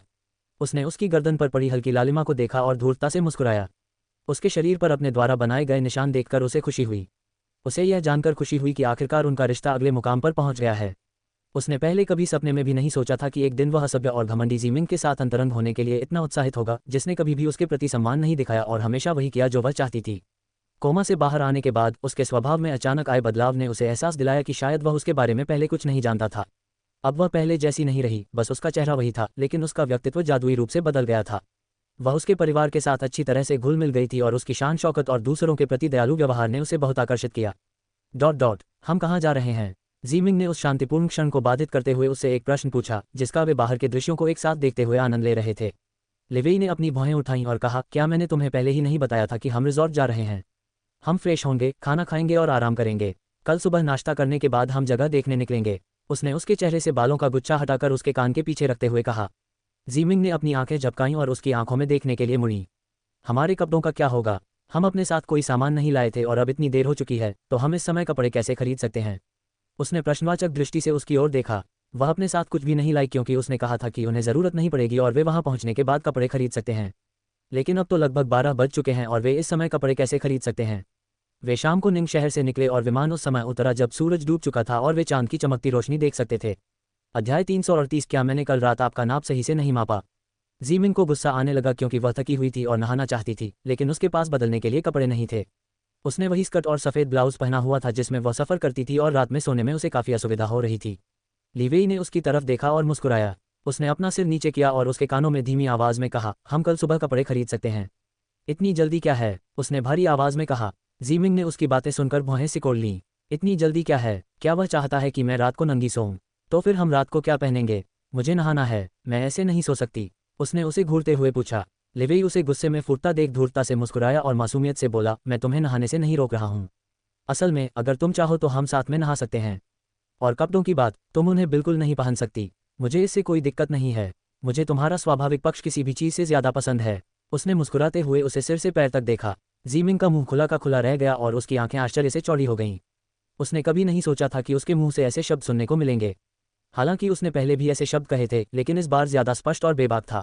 उसने उसे घूरा और दांत पीस लिए। अब वह ये सोचकर बहुत असहज और घबराई हुई महसूस कर रही थी कि रिजॉर्ट पहुंचने पर क्या होगा। अचानक उसे हकीकत का एहसास हुआ जब उसे एहसास हुआ कि उसकी आवाज़ बिल्कुल भी धीमी नहीं थी। उसने ये शब्द बोलते हुए अपनी आवाज़ धीमी नहीं की थी। उसने फिर मुड़कर सामने वाले ड्राइवर की तरफ देखा जो अपने हाव भाव संभालने की कोशिश कर रहा था। इस बार ड्राइवर ने कुछ नहीं किया और कार के अंदर की लाइटें बंद कर दीं और कार के अंदर अंधेरा छा गया। उसने लिवेई को घूरा जो अंधेरे की वजह से उसे देख नहीं पाया। जीमिंग ने कुछ भी कहने की जहमत नहीं उठाई और खिड़की की तरफ मुड़कर बाहर का नज़ारा देखने लगा। जब वे आखिरकार रिजॉर्ट पहुंचे तो रात के लगभग 12:30 बज रहे थे क्योंकि वह हवाई अड्डे से काफ़ी दूर था। लंबी यात्रा से वह बहुत थकी हुई महसूस कर रही थी। जीमिंग कार से उतरी और हाथ फैलाए। सामने देखा तो सामने आलीशान रिजॉर्ट देखकर उसकी आंखें चौंक गईं। रिजॉर्ट हरियाली से घिरा हुआ था और समुद्र तट भी पास ही था। रिजॉर्ट में प्रवेश करने का रास्ता खूबसूरत रंग बिरंगी रोशनियों से जगमगा रहा था जिससे रात और भी खूबसूरत लग रही थी। हालांकि यहाँ पहले से ही घना अंधेरा था, फिर भी रोशनियां इस जगह की खूबसूरती को और बढ़ा रही थीं। ये जगह सचमुच स्वर्ग की परिभाषा थी। वह जगह बहुत बड़ी थी और अपनी प्राकृतिक सुंदरता को बरकरार रखते हुए खूबसूरती से सजाई गई थी। जीमिंग उसकी खूबसूरती निहारने में व्यस्त थी, तभी लीवेई पीछे से उसके पास आया और उसकी कमर में हाथ डालकर उसे अपनी बाहों में भर लिया। जीमिंग को आश्चर्य हुआ जब उसने अचानक उसे पीछे से गले लगा लिया, लेकिन फिर उसने भी अपना हाथ उसके हाथ पर रख दिया जो उसके पेट पर रखा हुआ था। अब वह उसके स्नेह और शारीरिक स्पर्श की आदी हो चुकी थी। लिवेई ने अपनी ठोड़ी उसके कंधे पर रखी और पूछा, क्या तुम्हें ये पसंद आया? जीमिंग ने उसे देखने के लिए अपना सिर झुकाया और अपना सिर हिलाया क्योंकि वह उसकी सुंदरता से मंत्रमुग्ध थी। ये जगह सचमुच बहुत खूबसूरत है। मुझे यहाँ लाने के लिए धन्यवाद, उसने चेहरे पर प्रसन्न मुस्कान के साथ कहा। उसे यहाँ लाने से ज्यादा उसे इस बात की खुशी थी कि वो उसके साथ है। उसे खुशी थी कि वो उसके साथ ये खुशी जी सकती है, वरना ऐसी खुशी का कोई मतलब ही नहीं होता। लिवेई ने जब उसकी बातें सुनी तो वह हल्के से मुस्कुराया और उसकी पतली गर्दन पर चूमा। जीमिंग, क्या तुम जानती हो कि मैं तुम्हें यहाँ क्यों लाया हूँ? सिर्फ बाली में ही क्यों? उसने उसे अपनी बाहों में जकड़े हुए उसकी त्वचा पर फुसफुसाते हुए पूछा। जीमिंग ने उसकी तरफ देखा और हाथ मिलाया। उसे नहीं पता कि वह उसे यहाँ क्यों लाया है। सब कुछ इतना अचानक हुआ कि उसे अभी भी यकीन नहीं हो रहा था कि वह कुछ ही घंटों में अपने देश से बाहर आ गई। लिवेई ने उसकी ओर देखा और गहरी आवाज़ में कहा, क्योंकि मैं हमेशा से अपने प्रिय व्यक्ति के साथ छुट्टियां बिताने यहाँ आना चाहता था। ये रिजॉर्ट कुछ साल पहले जिन कॉर्पोरेशन ने खरीद लिया था, लेकिन मुझे यहाँ आने का कभी मौका नहीं मिला। जब हमारी शादी हुई तो यह इतना अचानक हुआ कि हम कभी कहीं नहीं गए और न ही हमारा रिश्ता इतना सामंजस्यपूर्ण था कि हम यात्रा पर जा सकें। लेकिन अब हमारा रिश्ता ठीक चल रहा है। मैं तुम्हारे साथ यहाँ आना चाहता था और तुम्हें ये खूबसूरत जगह और यह रिजॉर्ट दिखाना चाहता था। उसने अपना सिर उठाया और उसकी ओर देखा। जैसे ही उसने उसकी कमर से अपनी पकड़ ढीली की और उसका चेहरा अपनी ओर किया। ये रिजॉर्ट जिन कॉर्पोरेशन द्वारा खरीदा गया है, इसलिए हमें किसी बात की चिंता नहीं है। रिजॉर्ट का पिछला हिस्सा हमारे लिए पूरी तरह से बुक है, इसलिए कोई हमें परेशान नहीं कर सकता। अब अगले हफ्ते हम बिल्कुल अकेले हैं। कोई हमें परेशान नहीं कर सकता और तुम्हें इस बात का भी ध्यान रखने की ज़रूरत नहीं है कि कोई हमें सुन या देख सकता है। उसने उसकी आंखों में चिढ़ाते हुए फुसफुसाया। कल रात उसने उसे ऐसा करना बंद करने के लिए कहा क्योंकि उसे चिंता थी कि कहीं अन्य लोग उसकी आवाज़ न सुन लें। जीमिंग ने अपने होंठ भींच लिए क्योंकि उसे लगा कि उसके कान लाल हो रहे हैं। उसकी हिम्मत नहीं हुई कि वह उसकी तरफ देखे, बल्कि उसके आलिंगन में सिमट गई, जबकि उसने अपने हाथ उसकी कमर में लपेटे हुए उसे अपनी बाहों में जकड़ रखा था। लिवेई उसे शर्मीली अवस्था में देखकर हंस पड़ा क्योंकि वह देख सकता था कि उसका चेहरा शर्म से लाल हो रहा है। जब वे अपने कमरे में दाखिल हुए तो जीमिंग ने चारों ओर देखा और महसूस किया कि कमरा सुंदर ढंग से सजाया गया था। वहाँ एक पूल भी था। जीमिंग उस पूल को देखकर दंग रह गई और उसे वो यादें ताज़ा हो गईं जब वो तालाब में गिरकर मर गई थी। उसने खुद को शांत करने की कोशिश करते हुए अपनी मुट्ठियां भींच लीं। उसने गहरी सांस ली और खुद को यकीन दिलाने की कोशिश की कि कुछ भी नहीं है। तुम क्या कर रहे हो? जब उसने पीछे से लिवेई की आवाज़ सुनी तो वह चौंक गई। वह पलटी और बोली, कुछ नहीं। वह चौंक गई और घबरा गई जब लिवेई ने अचानक उसे बाहर बुलाया। लिवेई ने लाल चेहरे के साथ उसकी ओर देखा और उसके हाव भाव ठीक नहीं लग रहे थे। तुम ठीक हो? क्या तुम्हारी तबीयत ठीक नहीं है? उसने चिंतित होकर उससे पूछा और उसका तापमान जानने के लिए अपना हाथ उसके माथे पर रख दिया। जीमिंग मुस्कुराए और सिर हिलाया। कोई बात नहीं, मैं बस थोड़ी थकी हुई हूँ, उसने धीमी आवाज़ में कहा। लिवेई ने कुछ नहीं कहा और सिर हिला दिया। बाद में जीमिंग कमरे में लौटी और उसे बहुत थकान महसूस हुई। आधी रात हो चुकी थी और उसे भूख लगी थी। हालांकि उसने फ्लाइट में खाना खाया था, लेकिन काफ़ी समय हो गया था जब उसने कुछ खाया था। वह बिस्तर पर गई और धड़ाम से उस पर गिर पड़ी। खिड़की के बाहर चांद को देखते हुए उसने गहरी सांस ली। लिवेई ने उसका थका हुआ चेहरा देखा और पूछा, भूख लगी है? जीमिंग ने उसकी ओर देखा और अपना सिर हिलाया। लिवेई ने उसे एक बिगड़ल बच्चे की तरह व्यवहार करते देख हंसते हुए कहा, तुम जाकर नहा लो, मैं हमारे लिए कुछ खाना मंगवाता हूँ। जीमिंग का चेहरा लाल हो गया जब उसने उसे यह कहते सुना, नहा लो। जब उसके पास पहनने के लिए कपड़े ही नहीं है तो वह नहा कैसे सकती है? लिवेई के होंठ मुड़ गए जब उसने उसके चेहरे पर झिझक देखी। अलमारी में कुछ कपड़े हैं, तुम उन्हें पहन सकती हो, या मुझे कोई आपत्ति नहीं अगर तुम न भी पहनो। अपनी बात पूरी करते हुए उसने उसकी ओर आंख मारी। जीमिंग ने अपनी भौहें सिकोड़ ली और उसे घूरने लगी। उसने गुशाओ से कहा है कि वह रिजॉर्ट के कर्मचारियों को उनके लिए कुछ कपड़े तैयार करने का निर्देश दे, क्योंकि वह जानता है कि जब तक वे यहाँ पहुँचेंगे तब तक देर हो चुकी होगी। उसे कपड़ों की बजाय नंगी रहना ज़्यादा पसंद है, लेकिन वो जानता है कि उसे इस तरह आराम नहीं मिलेगा, इसलिए उसने उसके लिए पहले से ही कुछ कपड़े इंतजाम कर रखे हैं। अगर उसने उसके लिए अचानक इस सफ़र की योजना बनाई है तो उसने सब कुछ पहले से ही बना रखा है। जीमिंग जल्दी से उठी और अलमारी देखने गई तो उसे स्टाफ द्वारा तैयार किए गए कुछ कपड़े मिले। कपड़े आरामदायक कपड़े के थे और ऐसा लग रहा था कि उन्होंने सोच समझकर चुने थे क्योंकि वे उसके साइज़ के थे और बहुत आरामदायक भी थे। वहाँ अंडरगारमेंट्स भी थे। उसने उन्हें उठाया और पाया कि वे उसके साइज़ के थे। उसके कान लाल हो गए क्योंकि लिवेई ने उन्हें उसका साइज़ बता दिया होगा, वरना उन्हें सही साइज़ नहीं मिल पाता। उसने पलट कर देखा तो लिवेई उसके पीछे खड़ा था। उसे अपने पीछे खड़ा देखकर वह चौंक गई। वह अपनी छाती पर हाथ बांधे उसे देख रहा था और मुस्कुरा रहा था और चिढ़ाने वाली आवाज में पूछा, सोच रही हो कि स्टाफ ने सही साइज कैसे लिया? जीमिंग के कान लाल हो गए जब उसने देखा कि उसकी मुस्कान गहरी और अर्थपूर्ण होती जा रही है। मैंने उन्हें तुम्हारा साइज बता दिया था। क्या मैंने कल रात तुम्हारा साइज सही से नहीं नापा था? ये कहते हुए वह हंसा। उसकी बेशर्मी ने उसे फिर से अवाक कर दिया। अध्याय 339 हम सोने जा रहे हैं। उसकी बेशर्मी भरी बातें सुनकर जीमिंग का चेहरा लाल हो गया। उसकी बातें सुनकर वह हैरानी से उसकी तरफ देखने लगी। उसने भौहें सिकुड़ी और उसे घूरा। उसने एक गहरी सांस ली और सोचा कि अब उससे बात करना बेकार होगा। वह अपने कपड़े लेकर बाथरूम में चली गई, उसकी हंसी को अनसुना करते हुए। शर्म से उसके कान लाल हो गए थे। वह उसकी नज़र अपनी पीठ पर महसूस कर सकती थी, लेकिन उसने अनसुना करते हुए बाथरूम में भाग गई। जब जीमिंग अपने बालों को जल्दी सुखाने के लिए उन पर तौलिया लपेटे हुए बाथरूम से बाहर आई तो उसने लिवेई को सोफे पर बैठे पाया। उसने होटल स्टाफ द्वारा तैयार की गई काली टी शर्ट और स्लेटी रंग का पायजामा पहना हुआ था। ऐसा लग रहा था जैसे वह फ्रेश हो गया हो। वह पीठ से भी बहुत सुंदर लग रहा था। उसकी पीठ चौड़ी थी और पीछे से उसे दबंग और सुंदर लुक दे रही थी।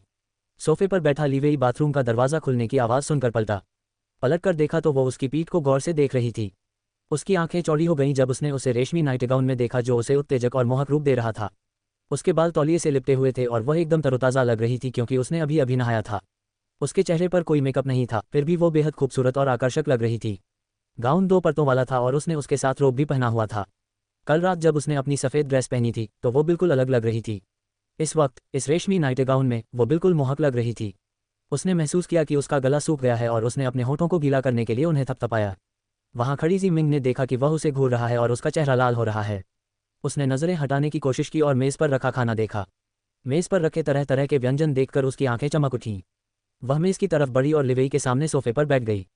खाना कब आया? उसने पूछा। क्या वह सोफे पर बैठ गई थी? लिवेई ने उसकी तरफ देखा और थोड़ा निराश हुआ। उसका पूरा ध्यान उस पर नहीं बल्कि खाने पर था। अभी ज़्यादा समय नहीं हुआ है। मैं तुम्हारे बाहर आने का इंतजार कर रहा था ताकि हम साथ में खाना खा सकें, उसने चावल का कटोरा उसके सामने रखते हुए जवाब दिया। उसने हल्का खाना मंगवाया है क्योंकि उसे बाद में सोना था क्योंकि बहुत देर हो चुकी थी। और अगर वे भारी खाना खाएंगे तो उनके लिए उस मिठाई का आनंद लेना मुश्किल हो जाएगा जिसका उसे मन कर रहा था। जीमिंग उसके विचारों से बेखबर थी और उसे कटोरा अपने सामने रखते देख मुस्कुरा दी। खाना खाते हुए उसने सवालिया लहजे में पूछा, तुम कहाँ नहाए थे? इस सूट में तो सिर्फ एक ही बाथरूम है। लिवेई ने ऊपर देखा और कहा, मैं हमारे बगल वाले कमरे में चला गया। मैं समय बर्बाद नहीं करना चाहता, इसलिए जब तुम बाथरूम में थे तब मैं तैयार हो गया। उसने मुंह में खाना चबाते हुए कहा। जीमिंग उसे घूरती रही और उसे समझ नहीं आ रहा था कि वह उसके शब्दों पर क्या प्रतिक्रिया दे। उस कमरे में कोई मेहमान नहीं है। उन्होंने तुम्हें इस तरह अगले कमरे में जाने की अनुमति दी। उसने मुझसे उत्सुकता से पूछा, क्या तुम भूल गए कि यह जिन कॉर्पोरेशन का रिजॉर्ट है? क्या तुम्हें लगता है कि वे मुझे अगले दरवाजे पर जाने से रोक सकते हैं? उसने उसका अजीब सवाल सुनकर अपनी भौहें ऊपर उठाईं। ये रिजॉर्ट तो वही लाया था और उसे रोकने की कोई वजह नहीं थी। उसने रिजॉर्ट का पूरा पिछला हिस्सा अपने लिए बुक कर लिया है। शुक्र है कि जब उसने ये ट्रिप प्लान किया था तब रिजॉर्ट के इस तरफ ज़्यादा लोग नहीं थे और जब बाकी ग्राहक चेकआउट कर गए तो उसने स्टाफ को आदेश दिया कि इस तरफ का कमरा किसी को न दिया जाए। वह वहाँ रहते हुए कुछ शांति चाहता था। इसके अलावा अगर कोई होता तो मैं दूसरे कमरे में क्यों जाता? उसने उसके सवाल का जवाब दिया। जीमिंग ने उसकी तरफ देखा और आह भरी। उसने अपना सिर हिलाया और उसकी बातों पर ध्यान देने के बजाय खाने पर ध्यान देने का फैसला किया। लिवेई ने भौहें चढ़ाई ये देखकर कि वो उस पर कोई ध्यान नहीं दे रही और उसका खाना ऐसे खा रही है जैसे वो है ही नहीं। उसने उसके लिए इतना कुछ बनाया है और उसे इसकी कोई परवाह ही नहीं।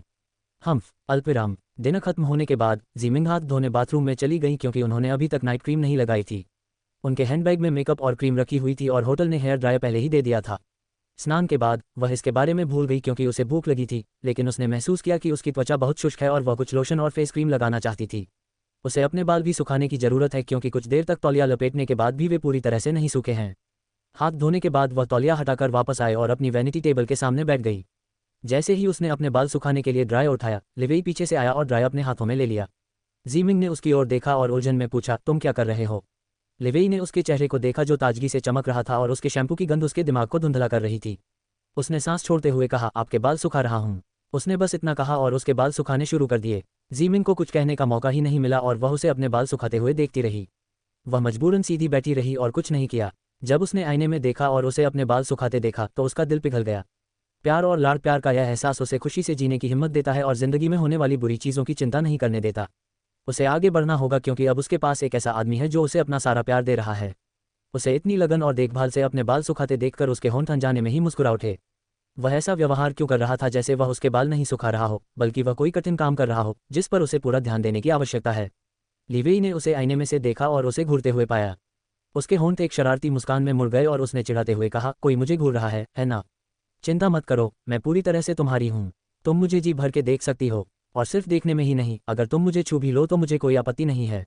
उसने धीमी आवाज़ में कहा और उसके कान में फुसफुसाते हुए अपना सिर नीचे किया। उसने अपनी बात कहते समय ड्रायर बंद कर दिया और इस कारण उसने उसके उत्तेजक शब्द स्पष्ट रूप से सुने। जब उसने उसे ड्रायर नीचे रखते और अपना शरीर भी नीचे करते देखा तो उसके चेहरे पर मुस्कान आ गई। वह घबरा गई और पूछा, तुम क्या कर रहे हो? उसकी आंखें चौड़ी हो गईं और वह उसे घूरने लगी। उसने उसे सीधे देखा और कहा, मैं तुम्हें बिस्तर पर ले जा रहा हूँ। हम सोने जा रहे हैं, बहुत देर हो चुकी है। उसने जल्दी से कहा और उसे प्रतिक्रिया करने का समय नहीं दिया और उसे दुल्हन की तरह उठा लिया। जीमिंग आश्चर्य से चीख पड़ी और अपनी बाहें उसके गले में लपेट लीं। उसने उम्मीद नहीं की थी कि उसके बाल सुखाने के बाद वह ऐसा करेगा। उसने अभी तक लोशन भी नहीं लगाया था और वो उसे ऐसे ही उठा ले गया। उसे तैयार होने का भी वक्त नहीं मिला और इस आदमी ने बिना किसी चेतावनी के उसे उठा लिया और उसे सरप्राइज दे दिया। उसे अपने पूरे शरीर में गर्मी महसूस हो रही थी क्योंकि वह उसके शरीर से निकलती गर्मी को महसूस कर सकती थी। उसे गोद में लिए हुए उसका चेहरा भी लाल हो गया था। उसने उसे धीरे से बिस्तर पर लिटा दिया और उसकी कमर पकड़े हुए अपने ठंडे होंठ उसके नम होंठों पर रख दिए। उसके होंठों का स्वाद बेहद स्वादिष्ट और मुलायम था। उसके होंठों की कोमलता उसे पूरा निगल जाने को उकसाती है। वह इस रात को बर्बाद नहीं करना चाहता क्योंकि यह रात इतनी खूबसूरत थी कि उसे बर्बाद नहीं किया जा सकता था। जीमिंग तब अचंभित रह गई जब उसके होंठ उसके होंठों से मिले और उसने उसे चूमना शुरू कर दिया। चुंबन पहले तो हल्का और धीरे धीरे शुरू हुआ, लेकिन फिर अचानक जोश और तीव्रता से भर गया। उसके कान लाल हो गए थे क्योंकि वह लगभग उसके ऊपर लेटा हुआ था और उसे उसका शरीर अपने शरीर से छूता हुआ महसूस हो रहा था। उसने अपनी बाहें उसकी गर्दन में लपेट ली थीं और उसके चुंबन से पीछे नहीं हटी, क्योंकि वह भी इस रात को खोना नहीं चाहती। अध्याय 340 वह कॉन्डोम के बारे में नहीं जानती। तारांकन चेतावनी, परिपक्व सामग्री। जीमिंग उसके शरीर से निकलती गर्मी को महसूस कर सकती थी जिससे उसका दिमाग धुंधला हो रहा था। उसकी बाहें उसकी गर्दन में लिपटी हुई थीं और वह उसकी हर सांस को चूस रहा था। उसके होंठ उसे बेतहाशा चूम रहे थे और उसने अपनी जीभ उसके मुंह में डाल दी और उसके अंदर तक पहुंचने लगा। जब उसकी जीभ से छूती तो वह करा उठता जिससे उसके शरीर में सिहरन दौड़ जाती। उसके होठों को चूमने के बाद उसने अपना ध्यान उसके कानों पर लगाया और अपने होठों से उन्हें काटना शुरू कर दिया, जिससे जीमिंग इस अनुभूति से कांप उठी। आह! वह खुद को नियंत्रित नहीं कर सकी और अजीब सी आवाज़ें निकालने लगी, जिससे उसकी आवाज़ सुनकर वह सिहर उठी। जो आवाज़ें उसे घृणित लगती थीं वे लिवेई के लिए नशीली दवाओं की तरह थीं, जो उसकी कराहें सुनकर उत्तेजित हो जाता था। उसके कानों को चूमने के बाद वह उसके गालों और फिर कॉलरबोन पर आया। उसकी गोरी और चिकनी कॉलरबोन देखकर उसका दिमाग पागल हो गया और उसने उसके बदन पर हल्के हल्के चुंबन छोड़ने शुरू कर दिए। उसने उसकी त्वचा को चूसा जिससे उसके शरीर पर लाल निशान पड़ गए, जबकि जीमिंग ने बिस्तर की चादर को कसकर पकड़ लिया और खुद को शोर करने से रोकने के लिए अपने दांत भींच लिए। लिवेई ने महसूस किया कि उसका शरीर तनावग्रस्त हो गया है, इसलिए उसने अपना हाथ बढ़ाकर उसकी मुट्ठियों को खोला जो चादरों को कसकर पकड़े हुए थीं। उसने अपना सिर उठाया और उसके होठों के पास जाकर उसके पहले से सूजे हुए लाल होठों पर एक चुंबन जड़ दिया। तुम जितनी चाहो उतनी आवाज़ें निकाल सकती हो, मेरे अलावा कोई भी उन्हें नहीं सुन सकता, उसने उसके होठों पर कर्कश आवाज़ में कहा। अपनी बात कहने के बाद वह उसके मोटे होठों को चूमता रहा, जो इतने मादक थे कि उनसे अलग होना उसके लिए असंभव हो गया था। जुनून की गर्मी में जीमिंग को पता भी नहीं चला कि कब उसने उसका ऊपरी वस्त्र उतार दिया और उनके भावुक चुंबन में उसका गाउन ऊपर उठ गया। चुंबन के बाद लिवेई उसके स्तनों तक पहुंच गया और उन्हें मालिश करना शुरू कर दिया और अपने दिल की संतुष्टि का आनंद लेने लगा। जीमिंग हौंफ रही थी और अपनी सांस पकड़ने की कोशिश कर रही थी, जबकि लिवेई उसके शरीर के चारों ओर हाथ घुमाते हुए उसके उभारों को देख रहा था। जब उसने उसके एक निप्पल को अपने मुंह में लिया और दूसरे को रगड़ना शुरू किया तो जीमिंग कराह उठी। उसका गोरा नंगा शरीर अब उसके द्वारा बनाए गए लाल निशानों से ढका हुआ था, जिससे उसके लिए अपनी वासना को नियंत्रित करना मुश्किल हो रहा था। उसके होंठों ने उसके शरीर के हर इंच को टटोला और जब वह अपने शरीर के अंदर जलती गर्मी को नियंत्रित नहीं कर सका तो उसने अपने कपड़े उतार दिए और उसके निचले शरीर की ओर बढ़ गया। जीमिंग उसे नीचे की ओर जाते देख आश्चर्यचकित हो गई और उसके स्पर्श से उसके शरीर में सिहरन दौड़ गई, लेकिन उसने खुद को शांत करने की कोशिश की क्योंकि वह फिर से चोट लगने से डर रही थी। पिछले जन्म का उसका पहला अनुभव बहुत ही भयानक था और उसे फिर से चोट लगने का डर था। लिवेई ने उसकी घबराहट भांप ली और धीमी, कर्कश आवाज में कहा, चुप रहो, चिंता मत करो, मैं ध्यान रखूंगा, आराम करो। उसने उसे समझाया और शांत करने की कोशिश की। जब उसने उसकी ओर देखा और उसे आश्वस्त दृष्टि से देखा तो उसने गहरी सांस ली। लिवेई अंदर जाने से पहले सुरक्षा कवच पहनना नहीं भूला क्योंकि उसे सावधान रहना था, क्योंकि वह एक फिल्म देखने जा रही थी।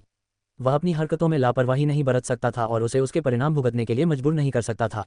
जीमिंग सोच रही थी कि लिवेई कॉन्डोम पहनकर क्या कर रहा होगा। उसे सीधे देखने में शर्मा रही थी, लेकिन वह उस रबर जैसी चीज पर नजर डाले बिना नहीं रह सकी जो उसने अपने तारांकन पर पहनी हुई थी। लिवेई ने उसकी नजरों पर गौर किया जो नीचे उसे घूर रही थी। उसने मुस्कुराते हुए धीमी, मोहक आवाज में पूछा, क्यों? क्या यह अच्छा लग रहा है? इसे छूना चाहोगी? जीमिंग की आंखें उसकी बेशर्मी भरी बातों को सुनकर चौंक कर चौड़ी हो गईं। उसने अपना सिर दूसरी ओर घुमाया और हकलाते हुए बोली, क्या? तुम क्या कह रहे हो? मैं उसे देख नहीं रही थी। मैं तो बस उस चीज के बारे में सोच रही थी जो तुम पकड़े हुए थे। बस। लिवी ने उसकी बातें सुनकर अपनी भौहें ऊपर उठाईं। वह चीज जो वह पकड़े हुए था, वह किस बात की ओर इशारा कर रही थी? उसने नीचे देखा और सोचा कि क्या वह हमेशा इतनी सीधी होती है, लेकिन तभी उसे कुछ सूझा और उसे समझ आया कि वो क्या कहना चाह रही है। वह हंसा और बोला, आह, ये तो कॉन्डोम है, क्या तुम्हें इसके बारे में पता नहीं? जीमिंग ने उसकी ओर देखा और देखा कि वह अपना लिंग पकड़े हुए है और उसे कॉन्डोम कह रहा है।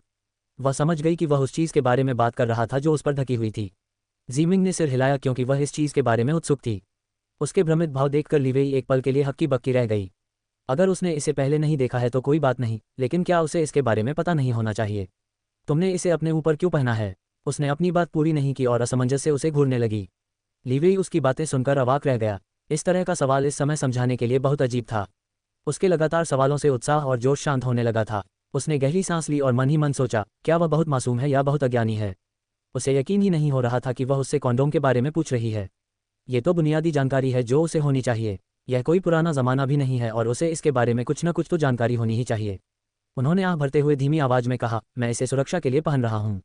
यह अनचाहे गर्भ को रोकने में मदद करता है, उन्होंने स्पष्ट रूप से बताया। जीमिंग ने भावशून्य भाव से उसे घूरा और सोचा कि क्या ये रबर जैसी चीज़ सचमुच ऐसा कर सकती है? यदि हाँ, तो कैसे? उसने इस चीज़ के बारे में कई बार नाटकों में सुना है। हालांकि उन्होंने कभी यह नहीं बताया कि यह चीज़ कैसी दिखती है और इसका इस्तेमाल कैसे करना चाहिए। वह इस बात को लेकर उलझन में थी कि यह चीज़ उसे गर्भवती होने से कैसे रोक सकती है। यह ऐसी चीज़ है जिसकी वह कभी कल्पना भी नहीं कर सकती। उनके ज़माने में गर्भधारण न करने के तरीके तो थे ही, लेकिन इसके लिए संभोग के बाद महिला को गर्भधारण न करने की दवा देनी पड़ती थी। या फिर कुछ जड़ी बूटियां ऐसी भी हैं जो एक बार लेने पर औरत को जिंदगी भर बांझ बना सकती हैं। इस तरह की दवा वेश्याओं और वेश्यालयों की औरतों को दी जाती थी। लेकिन ये दवाइयाँ महिलाओं के शरीर के लिए बहुत हानिकारक थीं। इनसे उनकी रोग प्रतिरोधक क्षमता कम हो जाती थी और कभी कभी उनके आंतरिक अंगों को भी नुकसान पहुंचता था। हालांकि ये पहली बार था कि रबर जैसी कोई चीज़ गर्भधारण को रोक सकती है। जीमिंग उसके बारे में चिंतित थी और उसने पूछा, लीवेई, मैं नहीं चाहती कि तुम्हें चोट लगे, कृपया इसका इस्तेमाल न करें। अगर तुम्हें कुछ हो गया तो क्या होगा? क्या ये चीज़ तुम्हें बीमार कर देगी? इसके क्या दुष्प्रभाव हैं? उसने चिंतित होकर पूछा। उसे डर था कि इस अजीब चीज़ के कुछ साइड इफेक्ट भी हो सकते हैं और इससे उसे भी नुकसान हो सकता है। उसे नहीं पता कि यह अजीब चीज़ क्या है और वह नहीं चाहती कि वह इसे पहने। लीवेई उसकी बातें सुनकर अवाक रह गया। उसे समझ नहीं आ रहा था कि उसकी बातों पर क्या प्रतिक्रिया दे। इसका कोई दुष्प्रभाव नहीं होगा, निश्चिंत रहो, तुम्हें घबराने की ज़रूरत नहीं है। ये सिर्फ एक कॉन्डोम है, कोई खतरनाक दवा नहीं जो मुझे नुकसान पहुंचाएगी। मैं इसे इस्तेमाल करने के बाद फेंक सकता हूँ। उसने उसे शांत करने और समझाने की कोशिश की। जीमिंग ने अपने होंठ भींच लिए और उसके शब्दों को समझने की कोशिश की। लिवेई ने आह भरी और अपनी उत्तेजना को देखा जो पहले ही शांत हो चुकी थी। जीमिंग, चिंता मत करो, इससे मुझे और तुम्हें कोई नुकसान नहीं होगा, सब ठीक हो जाएगा, चिंता मत करो, अब इसके बारे में मत सोचो। उसने उसे मनाने की कोशिश की कि वह इसके बारे में न सोचे और वे आगे बढ़ सकें। जीमिंग पहले तो घबराई, लेकिन उसे दृढ़ निश्चय देखकर वह निश्चिंत हो गई क्योंकि उसे पता था कि वह उसे कोई नुकसान नहीं पहुंचाएगा। लेकिन वह अभी भी घबराई हुई थी क्योंकि वह उस चीज़ को पहनकर उसके अंदर प्रवेश करना चाहता था। उसने अपनी आंखें बंद कर लीं और दांत पीस लिए क्योंकि उसे डर था कि जब वह उसके शरीर में प्रवेश करेगा तो उसे दर्द होगा और वह चीज़ उसके शरीर में भी प्रवेश करने वाली थी। उसके मन में भी कई अजीबोगरीब सवाल थे, लेकिन उसने उन्हें अपने तक ही सीमित रखने की कोशिश की। वह उसे यह नहीं दिखाना चाहती थी कि उसे कुछ पता ही नहीं कि वह क्या कह रहा है। वह स्वयं एक डॉक्टर थी, लेकिन ये सोचकर आश्चर्यचकित थी कि रबर किसी को गर्भवती होने से रोक सकता है। उसे यह जानकर बहुत खुशी हुई क्योंकि अगर यह चीज़ उसके ज़माने में होती तो उस खतरनाक जड़ी बूटी के दुष्प्रभाव से कई औरतों की जान न जाती। हालांकि ज़रूरी नहीं कि हर बार किसी की जान ही जाए, लेकिन यह वाकई खतरनाक था। लीवेई ने आखिरकार उसके शरीर में प्रवेश किया जिससे वह दर्द से कांप उठी। उसकी आंखों से आंसू बहने लगे क्योंकि दर्द असहनीय था और उसे लगा जैसे उसके अंदरूनी हिस्से टूट रहे हैं। लिवी उसे इस तरह रोते हुए देखकर चिंतित था, इसलिए उसने अपनी गति धीमी करने की कोशिश की क्योंकि वह उसे चोट पहुंचाने से डर रहा था।